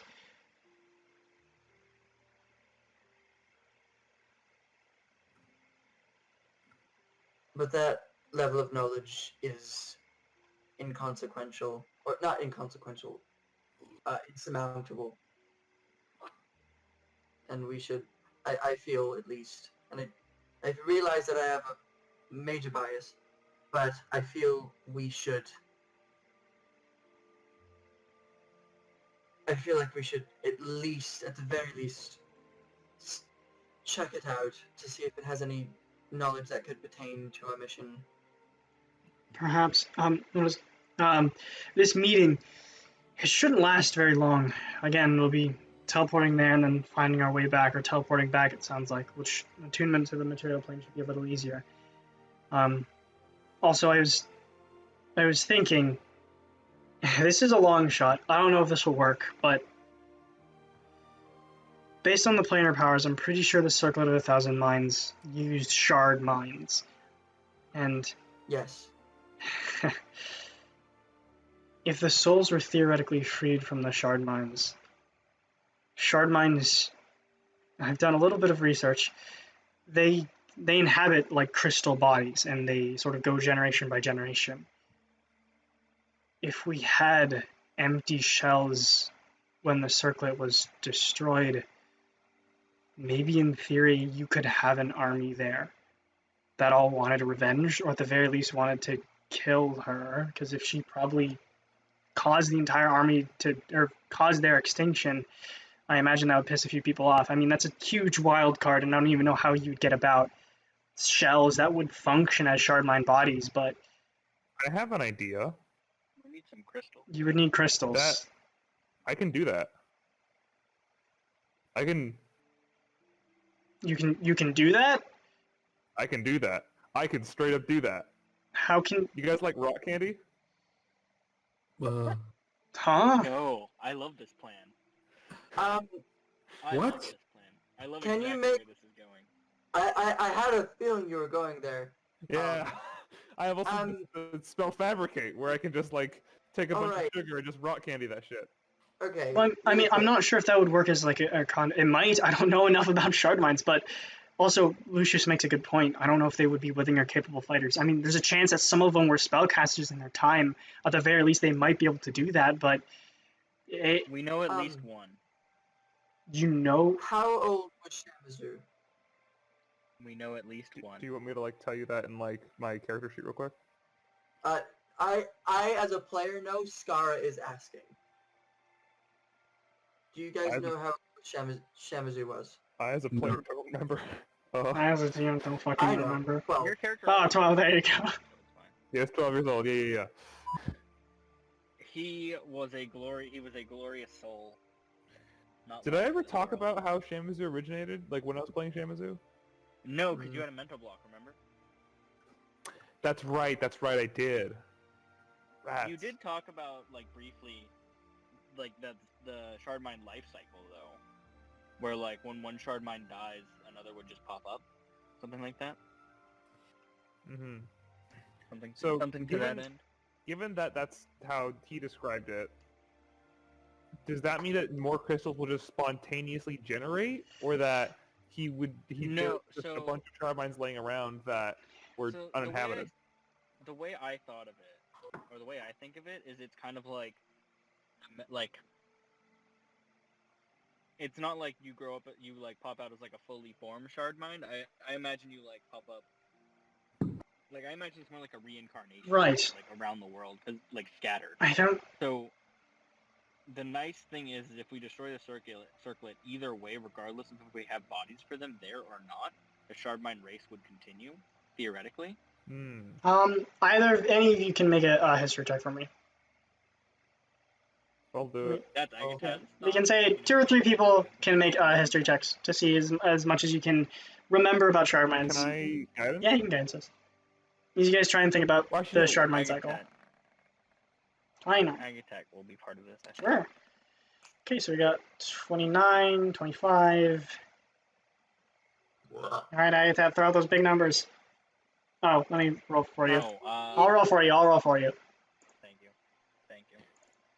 I might flash of genius whoever gets highest. Okay. I picked the wrong place to get dinner, by the way. Well, history. Oh shit. You got a 19, You're pretty Agatha. good. Yeah. Okay, so I'd say Fuck yeah. 29, 25. Can I? You can flash of genius someone if you'd like. I'll flash of genius Okay, Scar 30, because she like knew about him a little longer. 35. So That's a net 20, right? Very equivalent. I No, think it's 30. 40 is my rule set. Oh, yeah. But with a 35, which is pretty fucking high, you come to the understanding that shard mines, from what little research you guys have done, it is a type of reincarnation.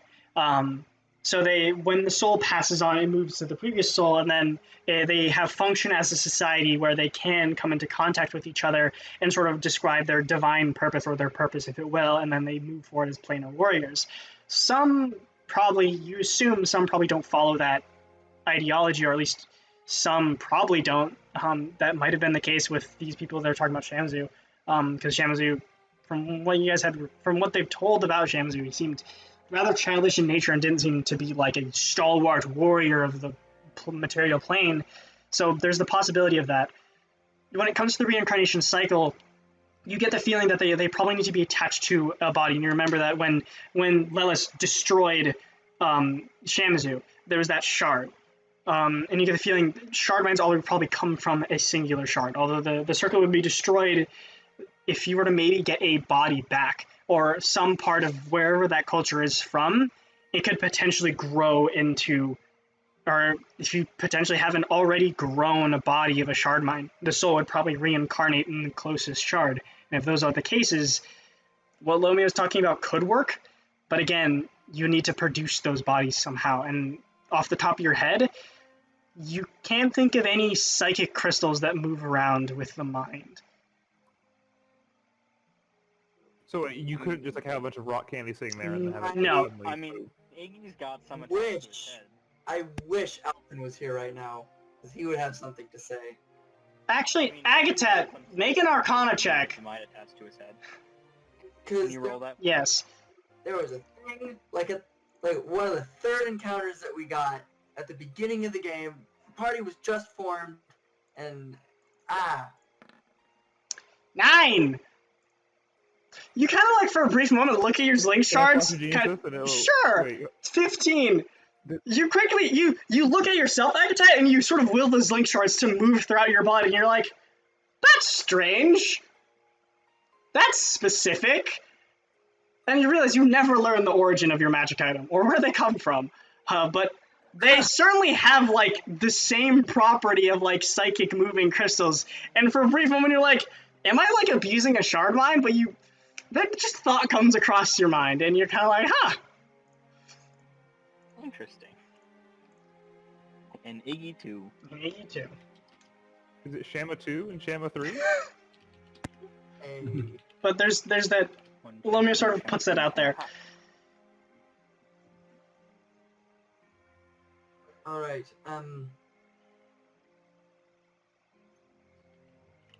So where are we going from here? Well, it sounds like before we do anything, we need to get the Shadowfell Configurum before we can like start making deals about it or anything like that. So we should probably go talk to Kel'Thuzan, especially if Lucius was summoned so long ago. We don't want to keep someone so powerful waiting. Yes. Yeah, we should probably get him done. We should probably go talk with him. I guess that's a fair Yeah, point, Lucius. But like, we don't want to like bore him too much.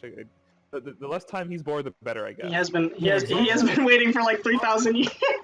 He's been alive for roughly like 6,000 years, but according to Scar's vision, there's been a period of 3,000 years where nothing has happened. Yeah, I was about to bring that up. For the last 3,000 years, he's had some kind of being of great power trapped in some kind of ultra powerful spell.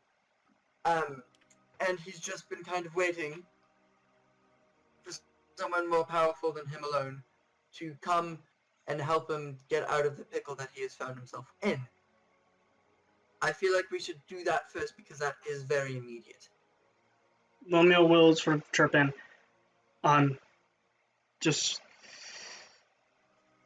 I personally think if you came to him with the Shadowfell Configurum on you, he might just try and kill you and take it. If you know that you can get it for him, you can probably make a deal. That's fair. He's very hyperfixated on it.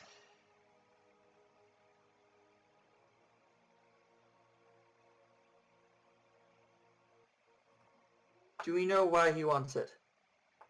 I have no idea. You'll meet him and you'll think Alright, he's fucking so- crazy. So I have no idea. Alright. So, Romeo, here's what my immediate plan is. Romeo, you need to go get the tuning fork for the Shadowfell. Any way you play it, we need that. I'm gonna go get 250 more gold pieces, 250 gold pieces more of incense, and I'm going to meditate on,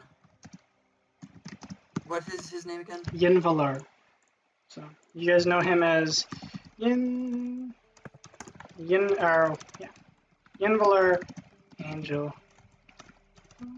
The Angel Pitch. I was close. You're very close. Alright. So, Lomeo will kind of be like,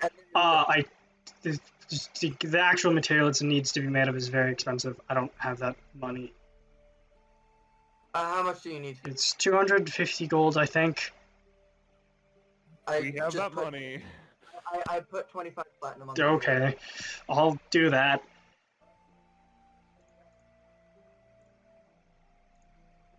Do you need someone to go with you?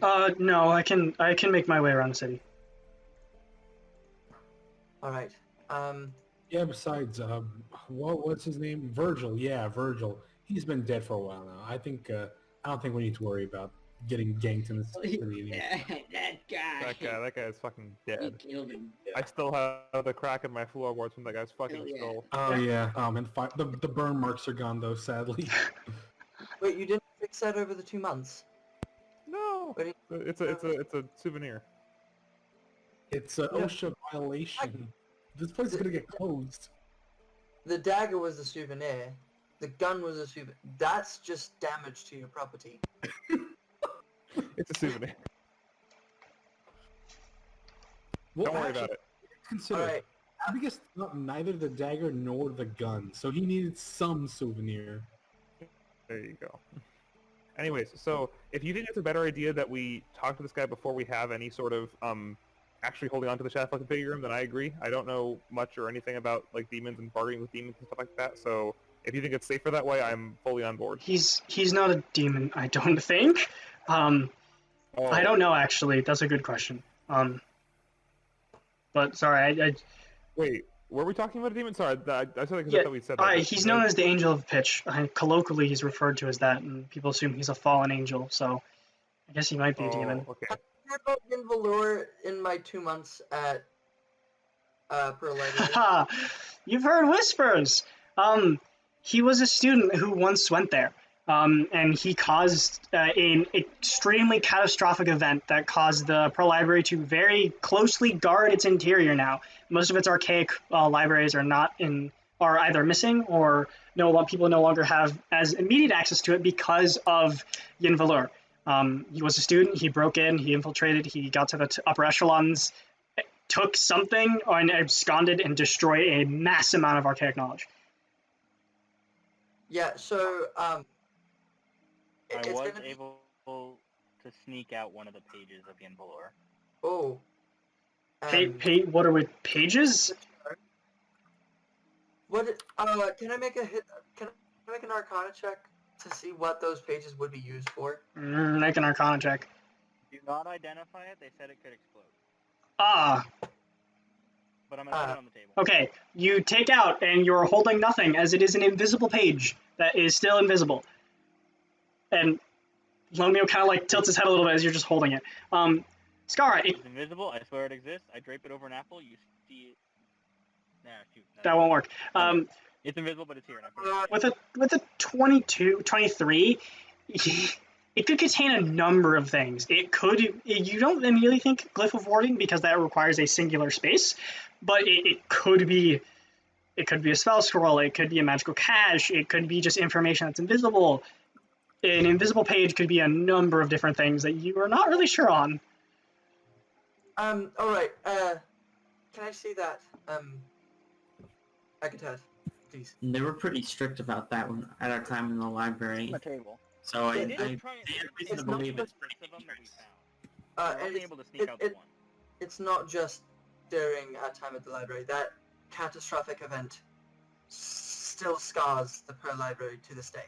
Well, right, but our initial finding of them quickly had it confiscated and stuff. So I imagine it's pretty threatening. I am going to identify the page. Okay.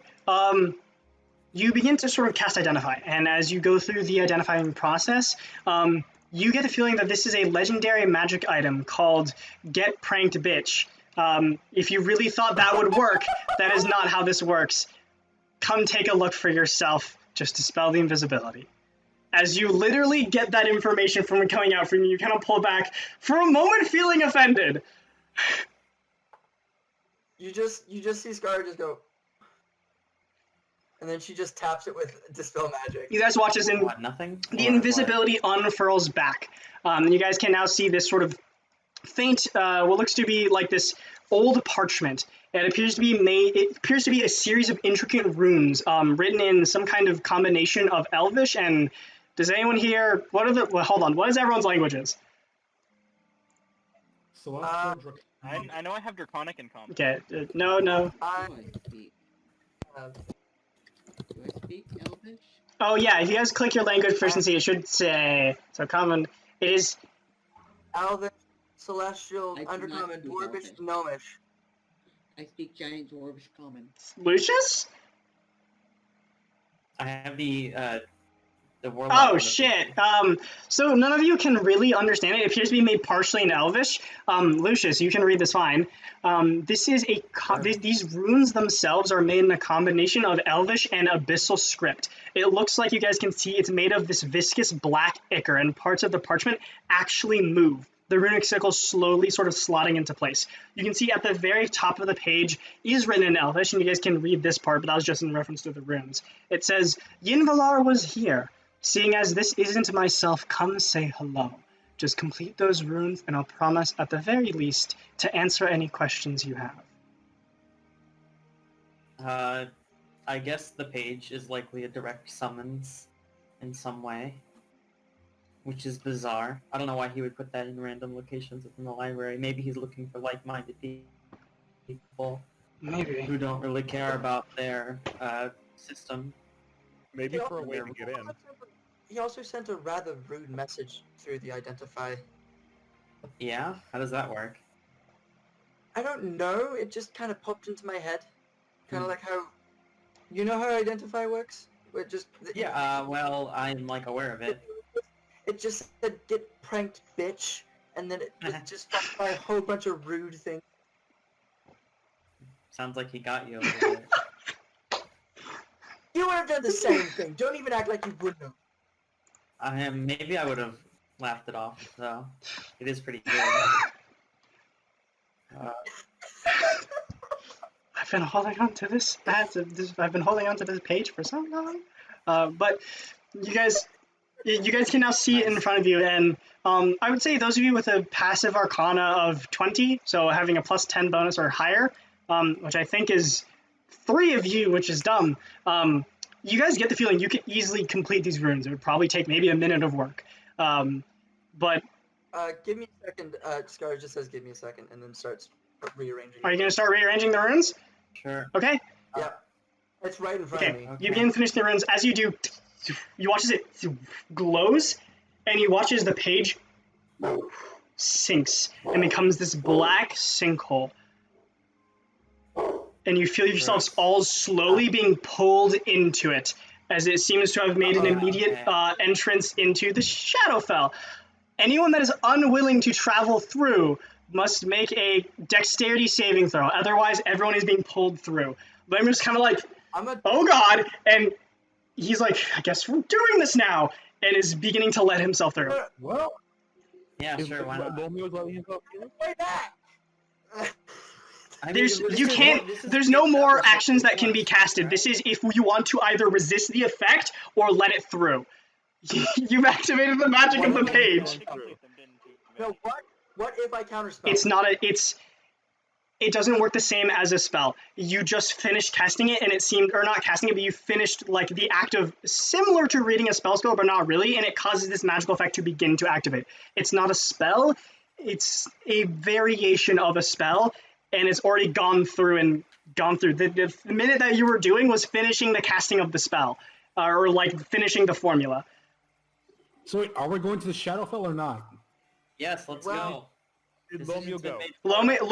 Lomeo's ready to go. He immediately is confident that he at least can maybe get out on his The own. thing is, if we all try to resist, and maybe some of us fail, then that means we're separated. So I think we all just go. Too confused. I'm gonna- and, like get sucked in. Yeah. Okay. Let's go. Journey. Okay. You guys all slowly begin to sort of pull yourself into this space. Fuck. Let me pull something up. Wait, do we have like a good amount of time to talk if we're going in? No, it's like instant, where it's beginning to go through. It's either you go it, you are immediately resisting or not. So. All right, high or low. So it looks like I think. Hi. All right. This will decide if Skara tries to make the save. Sure. Where's the roll? A There D2. it is. It's high. I try and make the save. Okay, make a dexterity saving throw. Okay.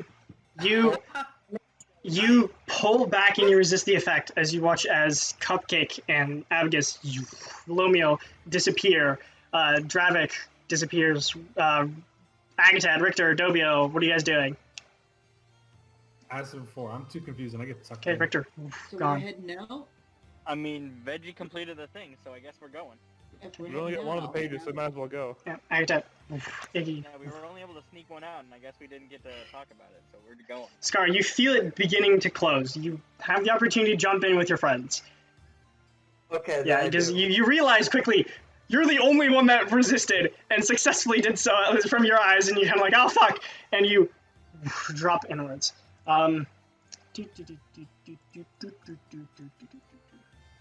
Segment. I need to do some music things. Sorry, I just thought I'd get pranked, bitch. Bitch. I didn't know how to spell his name, so I wanted It's to. okay. As these runes, as you finally sort of move yourself in, you watch yourself falling from sweeter things. Color seems to fade. White becomes less brilliant. Grays and blacks seem to be accentuated as you see the landscape of sweeter things fade away as you fall into blackness and nothingness. The night sounds of the Golden City are drowned out by an inescapably loud silence. No ringing of your ears or anything, just complete and utter silence. And with that, you find yourself strangely just standing on black stone. Whereas you guys have been teleported before and there's this rush of vertigo. It's almost like falling into sort of like a waterbed or sort of this dark blanket and watching it slowly envelop you before you find yourselves now standing on this black stone. You can see you're in a place that's completely devoid of life, incredibly dark, absolutely no sunlight. Above you, a nothingness of gray and lifeless sky and a landscape that is equally barren. There is something that you can see. One individual in front of you. Let me pull something up really quickly.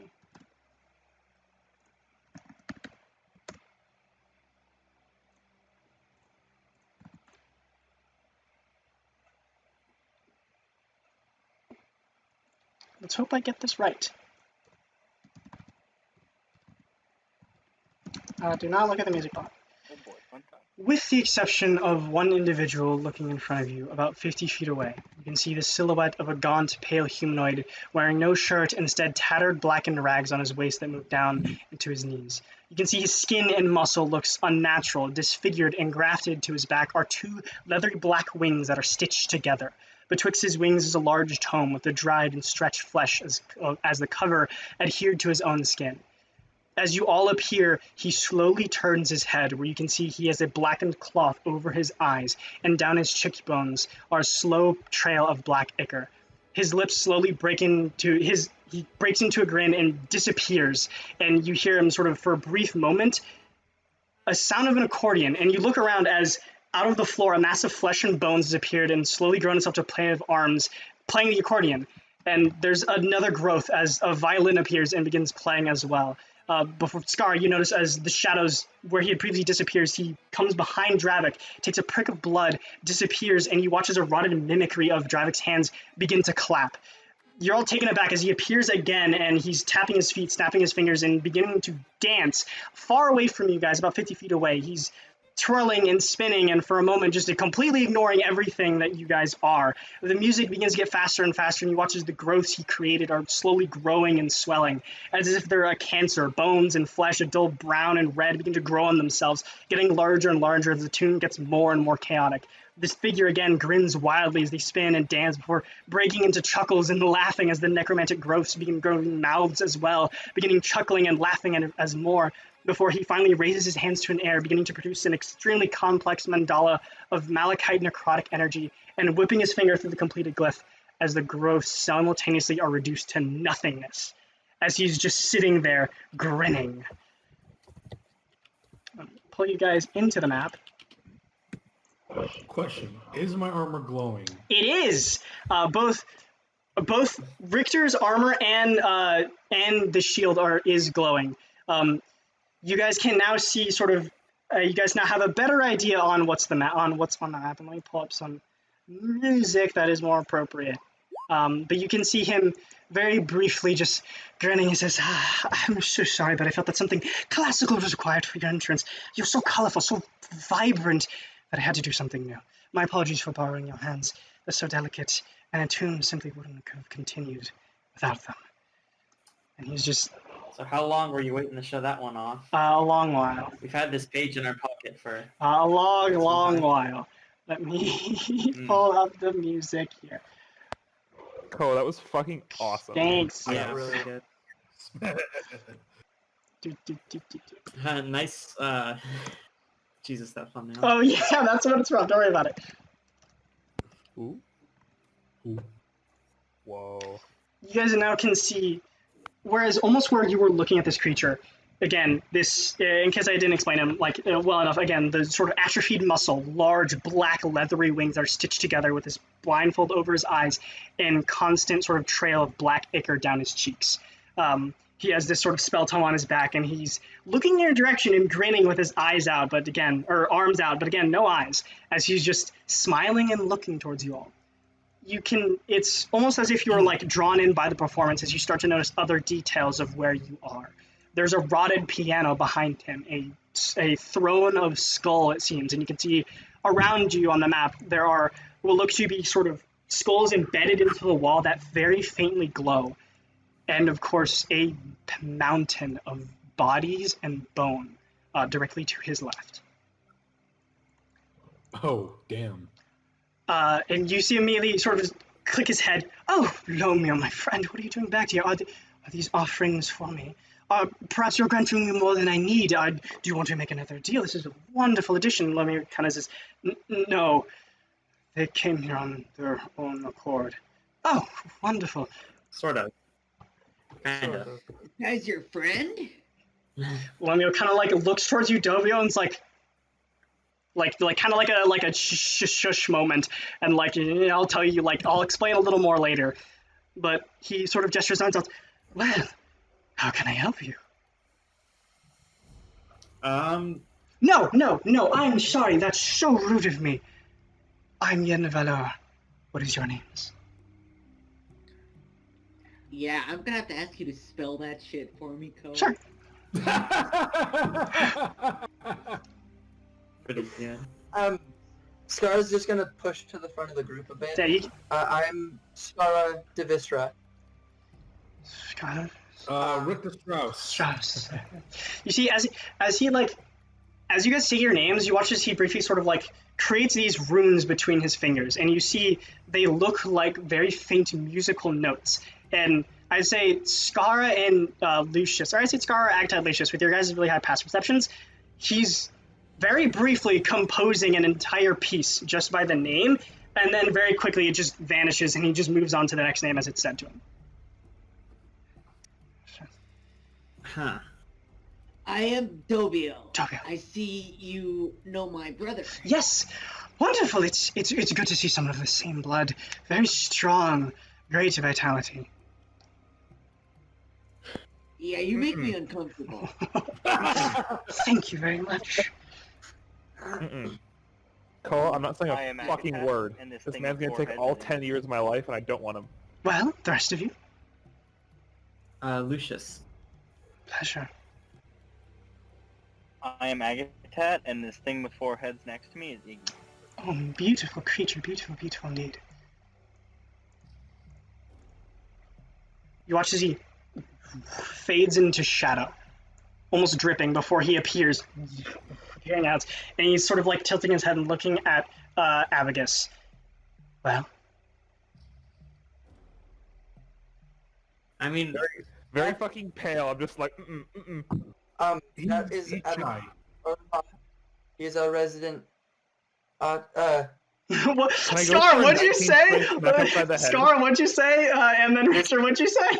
Richard said Itai, what'd you say, Scar? I said Abagus Orzhov. He is our resident. And then Abagus gave her the dirty look, and she just stopped. no, I'm not I giving you a said dirty look. I'm giving you a shy. smack upside the head. Can I smack her upside the head, Koa? Across the bridge. Yeah, I think you guys are too far away on the map. Like 30 feet away. There's a brief moment where you... I need a proportion arm. Okay, so you say Itai, you say Abagus Olivar. I said he's shy. He's shy! Oh, he's shy, okay. 'Cause- That makes more sense. Wonderful. It's a pleasure to meet you, Mr. Olivar. And you watch as he fades away into nothing before, just turns into this, like, black... You can see where he teleports, or disappears. You can see there's a faint, like, puddle of sort of black ooze where he leaves behind before he appears back behind his piano and says, we need... And he claps his fingers, and as he does, or claps his hands, as he does, you watch as, again, very faintly, necromantic runes appear between his palms. Both Scar and, I think to Scar, you recognize this by the way he's casting it. He's very quickly casting a spell. And as he does so, you watch as there's a brief moment where necromantic energy flies into the pile of bones. You watch as 2 hands detach themselves and begin slowly sort of moving their way and sort of walking over before jumping on the piano and beginning to play very faint music, like this very faint like background ambiance of just piano pieces. And he says, a conversation. Well, now that I've met you all again, I'm Univalor. You may call it the Angel of Pitch, whichever that you prefer, but how can I help you?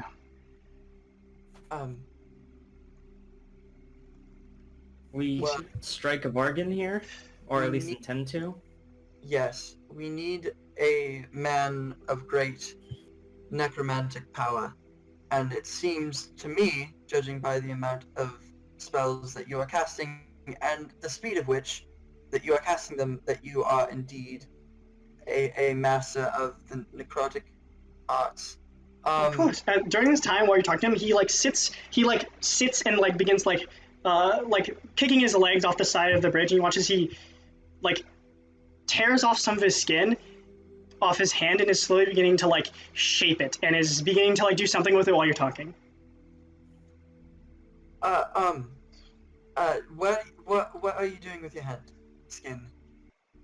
And you watch as he like continues, and it gets bigger and bigger as he's like forming it, and he just smiles. And as you finish what you're talking I about, think he seems very whimsical, best not to question on every little I action he think takes. he's making taffy. at which point he releases it, and you can see a perfect replica of your face made of dead skin, as of you, Scar. And he's sort of Oh. looking at it. He throws it. He watches it. He tosses it, and it sort of flies over into the pile. And he says, "I'm sorry, your complexion is it's je ne sais quoi. I don't know. Something about it. I think I'd like to study with your face around." And you see as a skeleton, or like you watch as this body is slowly moving its way through the pile, and you can see it is a replica of Skara, but rotted just to the face, and it's slowly beginning to make its way before it sits down next to the piano and just goes limp. And it's just sitting there, eyes sort of to the ground. I'm sorry, I didn't mean to distract you. Scarlet looks- Continue. Scarlet looks a bit horrified, then looks back to him and just gives a... While she's stunned silent, I'm gonna kick a pebble down the pit and ask him, "Is this pit bottomless?" Watch it. I wouldn't say bottomless. I think it's actually. He watches he fades away into nothing. There's a brief moment that passes before he fades back up. I think it's like 400, 300. I don't know, something like that. Waddles making, or I would guess make an Arcana check. Oh, no. 23. Just 22. I don't Oh, wanna- 22. I don't wanna There are multiple facets of necromancy. It sounds like most necromancy, or at least the ones that like reanimate life or create undead, require a body or require like some kind of flesh to work with usually. Okay. So like, if he wants to like have more playthings to have here, he has to like get a new body to like have more material. In theory, to recycle. depending on what he's creating, yes.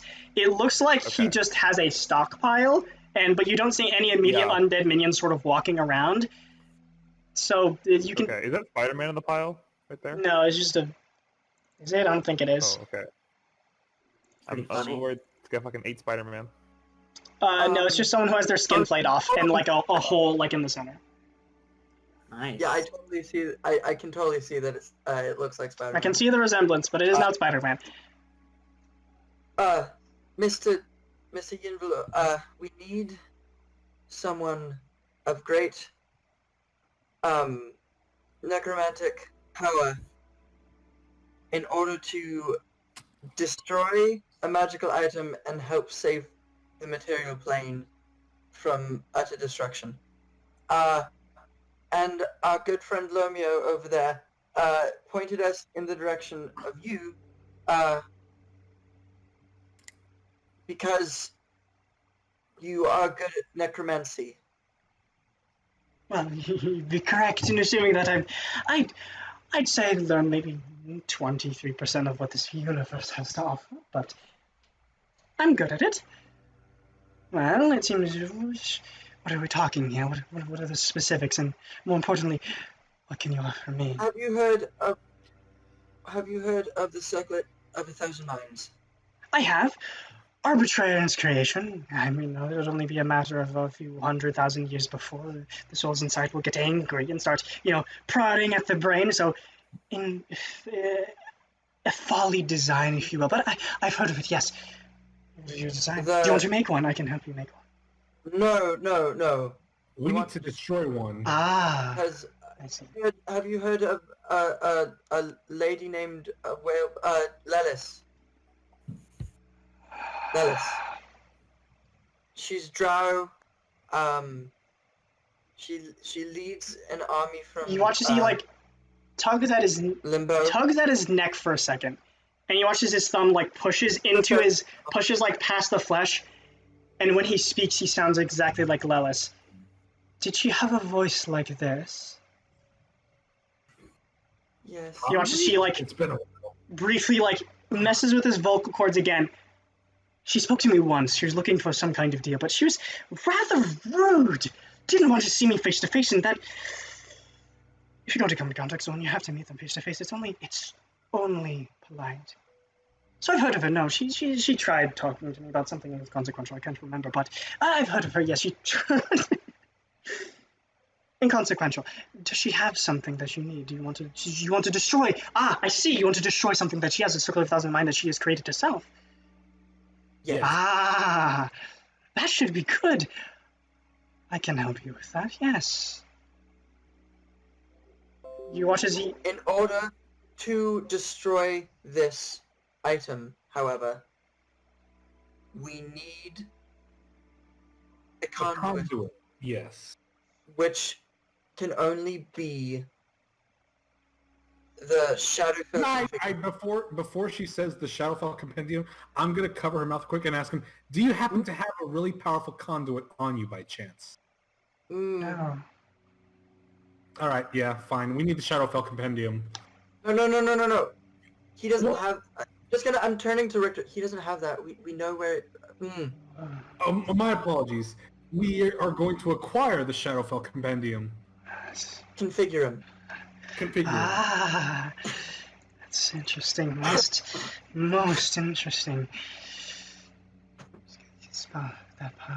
You watch as he seems to be doing some kind of calculation in his head as he's thinking, and for a brief moment he's like not paying attention. He says, no. He snaps his fingers. He watches the fingers that are playing on the piano begin to sort of move into this much more accentuated, sort of faster paced piece. And he begins to stand up and he sort of turns around, just ignoring all of you for a moment, as he begins to start creating these malachite glyphs and just starts creating this wonderful but grisly web of arcane. You can see he's plotting and formulating before you. And he's making this large wall of glyphs, but he seems to be completely ignored of you guys. So this moment, you guys have a brief moment where he's not paying attention to you guys and is doing his own thing. But to answer your question, Abacus, the area around you, everything is black and white. There's no color. You guys can look at each other. There's faint color, but it's almost like it's muted. It's like everything here is devoid of life and color and everything. Can I, pop a candy in my mouth and see if it tastes any different? It's almost as if your taste buds are faintly dulled.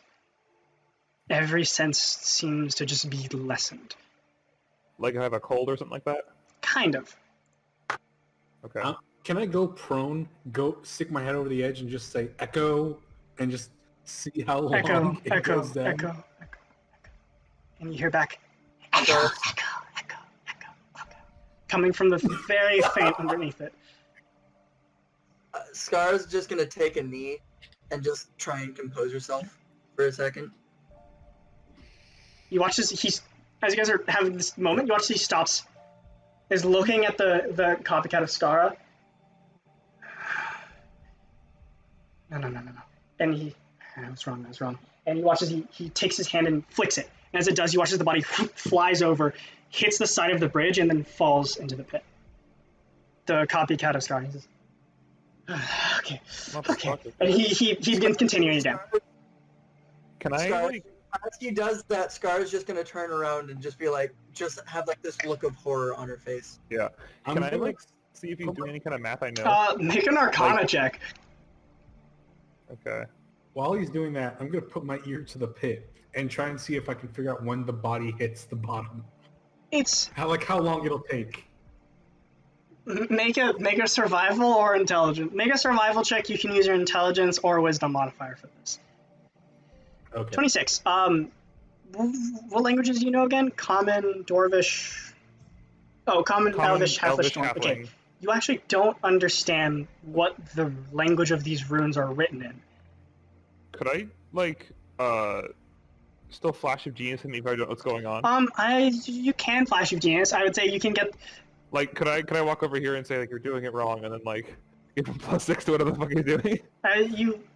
Sure. You're actually doing that wrong, Mr. Everything just stops.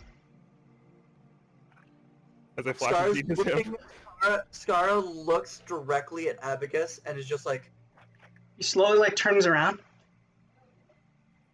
He sort of waves his hands. You watch as a lot of the bones from the pile begin sort of slowly crawling their way over and then snapping into place, creating this small bridge between you two.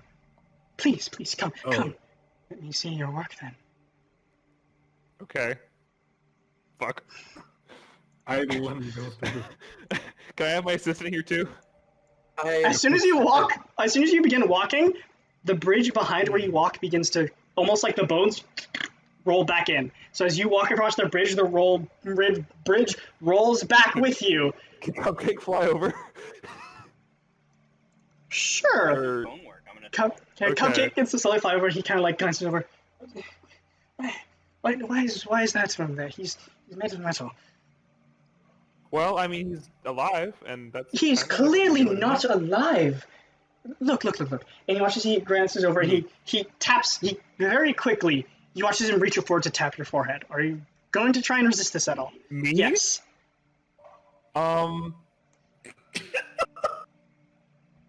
Fuck, okay. No, I guess I'm not. He taps your forehead, and for a brief moment, you feel your heart stop.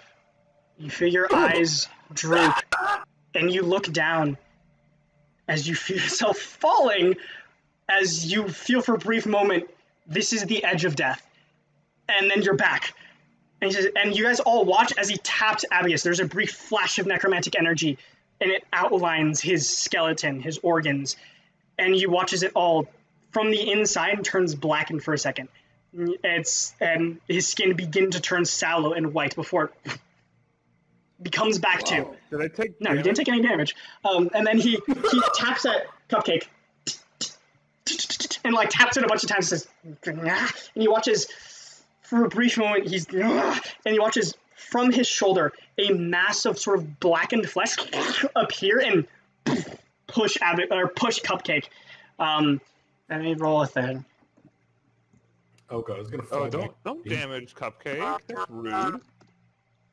As I see this, I'm ready. I'm ready to catch Cupcake. Okay, so it's 29 to hit. Cupcake doesn't.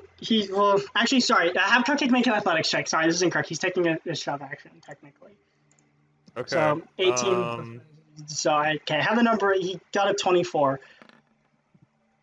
Okay, so you watch this Cupcake. He's shoved back 5 feet, but Cupcake can fly. Look, Yeah, so can okay. fly, so if you don't want Cupcake here, you can just tell me. I can have him go back. Watch as he it looks like his arms are moving incredibly fast and sparkling. He sort of calms himself. Yes, I prefer if he wasn't here. He's not living. It's Okay. it's wrong. Okay. Fussy. Well, look, what I was saying is that you can improve it by, and then I'm going to go ahead and flash your genius for. Okay, so with a 33, or no, sorry, 34, 32. With a 32, you start to pick up on where this is or what is going on. And you are immediately astounded and have no idea on how to help him. He is making up an entirely new formula for spellcraft. He's making his own spell. And you quickly realize, one, this is made in abyssal runes. You have a fundamental understanding of runes, but it's like watching a formula. You watch where it begins to go, and then you watch as it branches out. And you're stuck at about where it begins at the first 2 branches. And then from there it becomes insanely complex, something that took you years and years to master, just your own spellcraft. He's doing it at a blink of an eye, as it seems you're quickly realizing, and you understand, and also this is in a script that you're unfamiliar with, and this is primarily focusing on necromancy, which you have very little experience with, but he seems to be a very... I do have blight. I have that shitty spell You do have so- blight, and there's brief moments where you get a hint of necromancy, but this works in a very different way. And you're kind of like, oh god, but you're given that information from looking at it. You get the feeling this would be the... No, I wanted to flash of genius him. I wanted to make him do better. see. I'm not trying to flash genius myself. Okay. No. You flash of genius him, he's like... And you do point out some small things, and he says, thank you very much. Probably in that very starting part Yeah, portion you that I start him a acted little with. thing, he says, Yeah. oh, that'll... And he goes back to that beginning point, and he begins working again. Would you like a little bit more help? No. That's all right. I prefer. I'd like to figure that it's a challenge for me. You see, he quickly turns around. You see, it gets boring when you know everything about this. This is something where I'm able to stretch my wings a little bit, and the wings sort of begin to actually stretch a little bit. I'm actually able to spread my wings here a little bit. It's wonderful. I haven't been able to do the spellcraft thing in years or something like that. I don't always want small things, riches, fame, someone to die, basic things like that. This is interesting. This is fun. Okay. You couldn't happen to just make Lelis die, could you? That's not like a thing you Well, can do. I mean, there's different ways to make people die. I can do curses, blights, things like that. It's a little more nuanced than that. Okay. Well, if you need help, I'm over there, and I'd appreciate it if you didn't, kill me again. That was very unpleasant. He seems to be back in the zone, is no longer understanding you, or at least isn't saying anything. What if I'm I gonna go wanted a ahead spell to kill just her called Whale? Exactly. What the heck? Smite Lelis. I'm gonna go ahead and leave him one piece of candy right there on the bridge, and then use my little wing boots to fly back. Or actually, wait. Oh, is the bridge extending No, again? or, the bones at this point, you watch them slowly roll back to the pile. Okay, well in that case, I guess I'm just gonna sit there and dangle my legs off the edge like he was doing. Have flying boots. Yeah, but he doesn't know that. You could probably see them. Okay, I would say Maybe I just. after about, I'll say about 3 minutes have passed before he finally sort of condenses it all. He watches it. That's all condensed into a singular, impossibly complex rune that's about this big. And he says, turns around. All right. Well, closes it into his hands. I can do that for you. But, Okay, can I go back to my of friend? course. And you watch as he briefly looks at you for a moment. Just kind of grins for a second. I don't like that. No, I wouldn't either. He kind of snaps his fingers. He watches a bunch of what looks to be like a small mass of flesh and bone is slowly rolling your direction. He watches it. Is this the same? Is this the same kind that was making a bridge before? Or is it It's a different mass of flesh this time, in combination with bones. And he watches it. It slowly begins to roll over and sort of plops by your foot. And here's I'm gonna like skirt back a little bit. continues to move forward. Oh, come. No, don't worry about it. Come.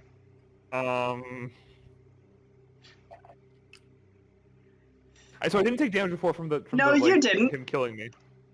Can I ask if that was a real spell, or is that was just something you just did? You can just do. Alright. Make an Arcana. I Make guess an Arcana I'll- check. Okay. Was that like fucking kill Abacus? 22. You get the feeling with his knowledge of spellcraft, that was probably a glimpse of a spell he could have casted that would have done significant necrotic damage, but he chose to essentially just show the effects of it for a brief moment, then pull back. Something that you haven't really seen before. Okay, well, I guess I'll trust him. Okay. He seems like he wants to actually You watch as kill the me. flesh wraps around just the back of your foot, then slowly begins to crawl Oh. up your back.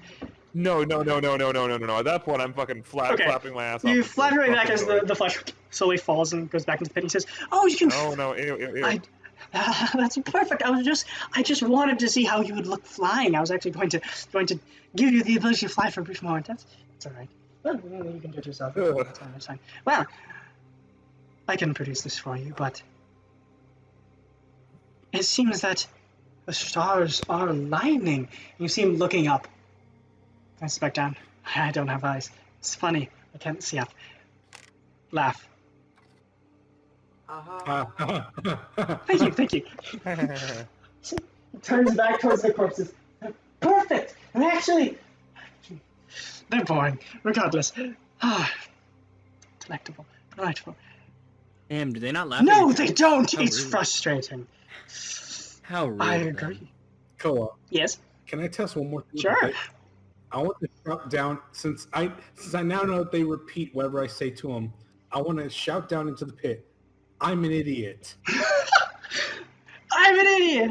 It's gonna be the classic, like, I'm an idiot, you're an idiot, you're an idiot. It goes back down, and you hear back, I'm an idiot. I'm an idiot. So resonate back. Classic. That's a good one. Rudimentary, childish, but good. Regardless, the stars have aligned. I want this conduit that you speak of, and I think we have a beautiful opportunity here. I give you, and he sort of creates this glyph, or he sort of reveals this glyph with his wand. I give you the power to do what you want, to destroy that circlet, if you like, nasty little circuit, and you use the Shadowfell Configurum as your conduit or whatever you have. Closes his hands again. And in exchange, you come back to me, and you give me that Shadowfell Configurum. Easy deal, right? No more strings attached. You're not going to try and destroy them until you're playing with the Shadowfell conduit, right? No! I'm Where a- else can I have and friends? I answer. Make an insight check. Am I Yeah. your friend? Can I do that too? Sure, but he makes insight checks. He kind of turns over to you, tilts his head. You're not alive. Wait, what's that? To Agatat asking, am I Oh. your friend? He just responded with, you're not alive. We were all thing.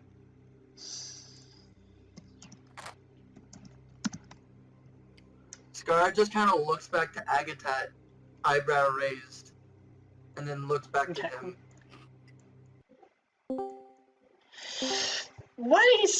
If you're trying to see if he doesn't desire the material plane destroyed, it's Uh-huh.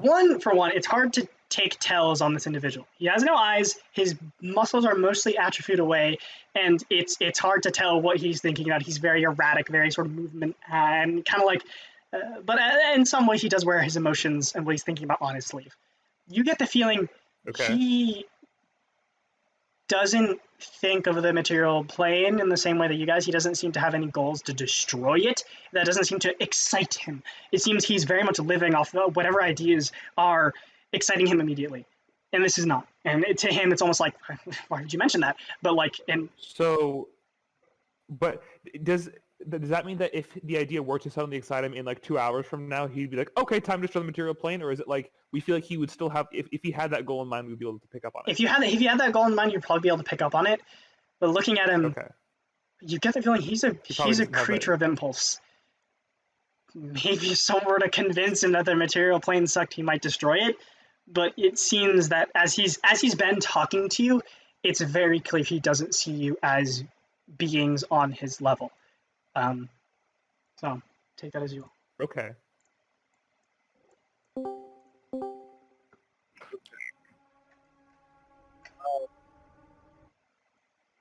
We do a little group huddle real quick. Sure. Second. What's that?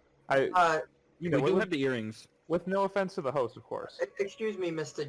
Yinvelo. What did you mean by Agatat isn't alive? He's not dead. He can't. My friends are right here. They're all. I have a multitude of them. He's not my friend. He's alive. It's as simple as that. Oh. I thought you said you're not. Comma, he's alive. I get you. Yes. He's not, comma, alive. I'm sorry. Okay. Linguistics are. That is true. Linguistics are very important. I should have specified. Mm-hmm. You had us really confused for a hot No. None of you are dead. He briefly runs his finger over. No. Yeah, none of you are dead. Except Cupcake, who was never Well, alive. of course, we don't talk about that thing. Oh. But regardless. That's Okay. thematic. Can you be dead if you were never alive? I kind of, as I walk past Cupcake, I pat him on the. And he saunters over. You can have your conversations. That's all right. And he watches him sit on this sort of like bone throne, and he's just. And he just sits there and is beginning to suddenly tap his fingers and like this like faint melody as he's Okay. beginning to think. This So is a great plan, guys. I'm not like yelling, but I'm also not trying to keep a Sure. secret. So I was thinking about maybe adding We another. have the earrings of Whisper. Oh, that's true. Actually, I'll use that. So I was thinking about possibly adding another caveat to this deal where we come in and we check on him and we can say hi to him whenever we get the urge to, because something tells me that he doesn't want to destroy the material plane, but if someone were to come in here and tell him to be a really funny joke, he'd do it because he's bored. So we should maybe keep tabs on this guy and just talk to him and see how he's doing. Same thing with wait, what was the dragon's name? What was the what's name? The dragon's Browdrim. name. Browdrim. Yeah, same with Browdrim. Same with Browdrim gets bored and just wants conversation. I think this guy is in need of an audience, and as gross Yeah, as he may be, if Browdrim gets his hands on a sentient magic item that wants to kill, he might have a problem. right, exactly. So I feel the same issue with this guy. I don't think that's true with Browdrim. Well- Browdrim very much is a He creature watches- of law. I say this a lot. He is. I say this a lot. Agatat, you notice he briefly turns around and then fades into nothing. A black sort of shadow and disappears. There you go. Damn. Because it looks like he knows what we're saying. No, or he maybe turned just- around towards a different direction then disappeared. And you don't see him immediately around you with your passive perception. I'm going to say out loud. Now, as funny as he might find it, I don't think he actually would destroy the material plane. He said to himself, he needs bodies, and if he destroys the material plane, he won't get any more bodies. So I don't think even as a joke he would try and destroy the material plane if someone asked him to. He's But still, not- he does seem like good company, though, as long as you're not here for more longer than 30 minutes. Well, that's true. So I think that as part of the plan, as part of the deal, we should be able to ask him hey, can we as a neutral standing, just can we come back here and talk to you if we get the chance or the feeling? You watch him. just for conversation. You guys all hear him. You guys all see him come back. You see him holding the severed head. Looks to be elven, long hair, silvery. Tosses it onto the pile, and then he disappears again. Comes back with looks to be a beheaded corpse of this elven woman wearing looks to be leather armor that's blackened, and then tosses it onto the pile. Did we win against Lelis? Is she dead now? You can't Is tell that- the features. What kind of? Uh, And then he just walks back to the chair. Well, would I be able to tell the subtle differences between high elves, wood elves, and drow elves and other types of elves? Because I Make a know- perception check, just really quickly. okay. Anyway, so point is, I think that we should include like a way back to the material plane and the ability, like, maybe get a couple more of these pages so we can stop by and chat with this guy. Yeah, yeah. I would absolutely love to keep talking to this guy. Well, right. So like we can ask about that right This- now. So does that sound good to you guys? Little thumbs up in like the little like circle. Cool. All right. The skin is However, I have to ask. He's going to want someone to shake hands with him and take the brunt of the I'll do blows. I can also do it. He's gross. I don't want either of you guys to do it, but like, I think that Richter has more like going for him in terms of like not resisting curses and sickness and all that bad stuff. Richter has a better chance of not really becoming quickly. a force. Scar, you can tell Yeah. that this is the features in the elves. The skin is like a deep white, pallid almost texture, like coloration. This is probably very similar to the elves that you had fought when you were in the arena. It was one of those kinds of elves, which is a Shadar Kai. Oh. But Oh, okay. Next time he pops back in, I'm he gonna ask after him that real quick. he just walked back to his throne. He's just sitting there. Good question. Where'd you get that corpse Oh, from? they're nearby. The Shadowkai residents of the Shadowfell. Oh, okay. I thought he went to the material plane because we just fought a bunch of those guys. No. This And- material plane's boring. The Colosseum wasn't the material Oh, plane. do you want to That know a was secret, actually? separate- Sure. You watch as he Sure.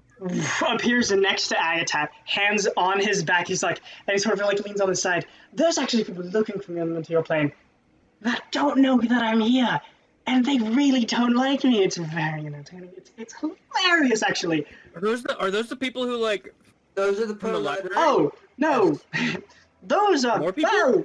Oh, I think they would like to know where I am and like to know what I did with all the things, but no, not them. I was talking about the other people. I doubt you know them. Where are you from, by the way? Me? Yes. And Necra. Ah, I see. Oh, just some swamp. Well, if swamps. you watch as he teleports back, it sort of just leans back. If you're from Anakra, then you wouldn't know what I'm talking about. Don't worry about it. Okay. Maybe Research should- Great. I've done research into the other continents. Oh, have you heard of the tribunal? No. Ah, No, could you tell us more about them though? So if we run into them, we no, don't tell them it's about you. fine. It's fine. Can I make a roll to see if I know about the Make a history check. Because I have been living in the other continent for 2 months now. Make a history check. We'll see. Roll again without advantage. And do you want to cast guidance? Sure. Okay. Artificially inflating your brain. Cringe. Okay, so 17. You did not hear anything about the tribunal while you were there? It wasn't part of your studies, and you didn't hear anything about it, so you're not sure. Also, as you cast the spell, very slowly looks towards you and sort of begins to tilt his head. Funny. What? Sorry, it's just What? it's just funny. You rely on a god, but what happens if that god dies?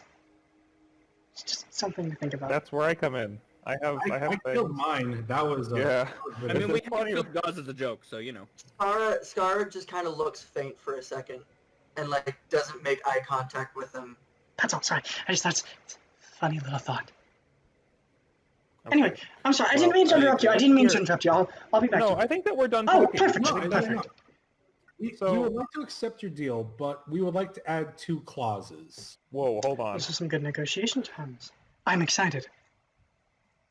So our first clause is that once we do give you the Shadowfell Configurum and, this transaction is finished, we would like a way to come and visit you at least every 2 years.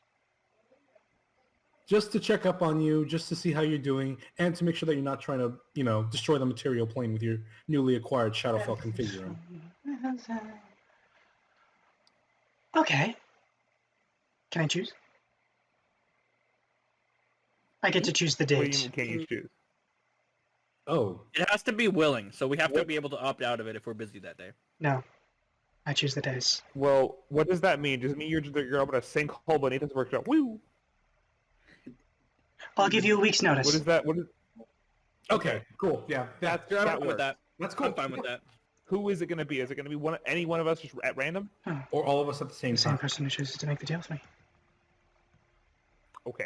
Yeah, I can do that. I got time. I can put in a day. Good. Angelic blood is always interesting. And I then whisper over to Abacus, what was the second clause again? That we can get back. Oh home. yeah, also second clause. So immediately upon making the steal, we also need a way back to the material plane. Oh! That's funny. You came here without a way to get out. Okay. Yeah, You one are of us really just good. completed your runes without really thinking. Did you about find it. We're all of just my talking about- pages? That's Yeah. how Those people at the Pearl Library were really stingy. They didn't let us keep any, so I had to sneak one out. Well, yeah, I mean, I don't think they want many pieces of me laying around. Okay, that makes sense. I mean, It's so rude of this, them, though. there's- Oh, that's his skin. Oh. I don't think it's a character. It's fucking gross. You had this Well, guy he is a fucking necromancer, what do you Also, expect? it's You just- backfired I the mean, whole year, I- dude. I think it's fair while they chose to, like, try and, like, abscond with some of them. Do we still have that paper? Maybe I want to No, try it. the paper's gone. He kind of, like, looks through the pile of bones. Jeremy, can you, he watches a figure slowly, like, paws its way out of sort of the bone and sort of flesh, and you see this very tattered and, like, ruined robes of someone who was at one point an initiate at the Eye of Ayun, at the Pearl Library. He says, Oh. yeah, see, he came here for a few hours ago. I mean, he didn't have anything to offer, so, but he's a dumb friend. Go back to sleep. And he watches they fall over limp. Okay, yeah, sure. Sorry, wait, what was the second clause again? We needed a way back to the Oh, yeah, material plane. yeah, I can send you back, any preference on where you want to go? Back where we were before. I don't know what that is. Before we... Well, Golden City. City. Can I give my address and then does that, like, work? Or... Can we like pull out a map and point to it? Huh? Yeah. Do we have a map on If us? one of you lends me your minds for a brief moment, I can see and send you there. Our lives are You're on mine. fire. Good, come from forward. I mean, Richter, you're already gonna make the deal, so sure, why not? Yeah, I mean, he can't alter my memory, He so... sort of appears next to you and says, I need the helmet off. Yeah, sure. Take the helmet off, and he sort of, you watch as he, like, briefly, for a brief moment, like, pulls at his skin, and you watch as he pulls the bone, like, it looks like he's almost extending the bone out of his own sort of finger, and he sort of attaches it to his fingernail, begins sort of twisting it and turning it, beginning to what looks to be sort of faint traces of necromantic magic before it becomes this sort of small tube, and he very, like, briefly, like, takes a side of your head. Before he puts the tube in me, just tell him, look for the sweetie. Got it. And you guys watch as this, about this long, just into Richter's skull. Does it hurt? Strangely, no, Richter. No pain at all. And I'd say you notice, the skin or the flesh around where he has poked it is very faintly turning black. It looks like, I guess you could say he's really picking his brain. and watch as he's That's an obvious one. beginning to focus. You don't feel the pain, but you feel that something's there, and you feel it very faintly move back and forth, and it's kind of like, ugh. But you do feel that someone is prodding through your memories, and there's brief moments where you get flashes of the Golden City, Stranger Things. For a brief moment, Virgil, and then a little more digging on Virgil before he's like, no, sorry, and he takes the finger out, and you can see now there's blood trickling down the side of your head, and he's like, oh. And he, like, very briefly runs his finger across as the wound is stitched over and it heals instantaneously. Okay. Yeah, Virgil, he was a bit of a card, He's that a one. wonderful creation. But regardless. Yeah. He tried to kill one of my friends, so we had to put him down. Sorry about that. That's okay. We have to kill all of us. Yeah, that too. I'm sure his corpse still But- exists somewhere if you wanted it. Oh, maybe it might be in the bed. I know that would require me leaving this place. I'm uncomfortable here. Anyway, I think we have ourselves an accord. He All right. offers his I- hand to you. And I turn over to the rest of the group. Are we good with this then? Scar, We get to go home, you get to visit him, and we get our circlet destroying thing. Yes, I think that's Shadow fine. will configure in Okay. his mind when you're done with it. I think we're good. Good. Yep. And he All right. I take his hand and I shake it.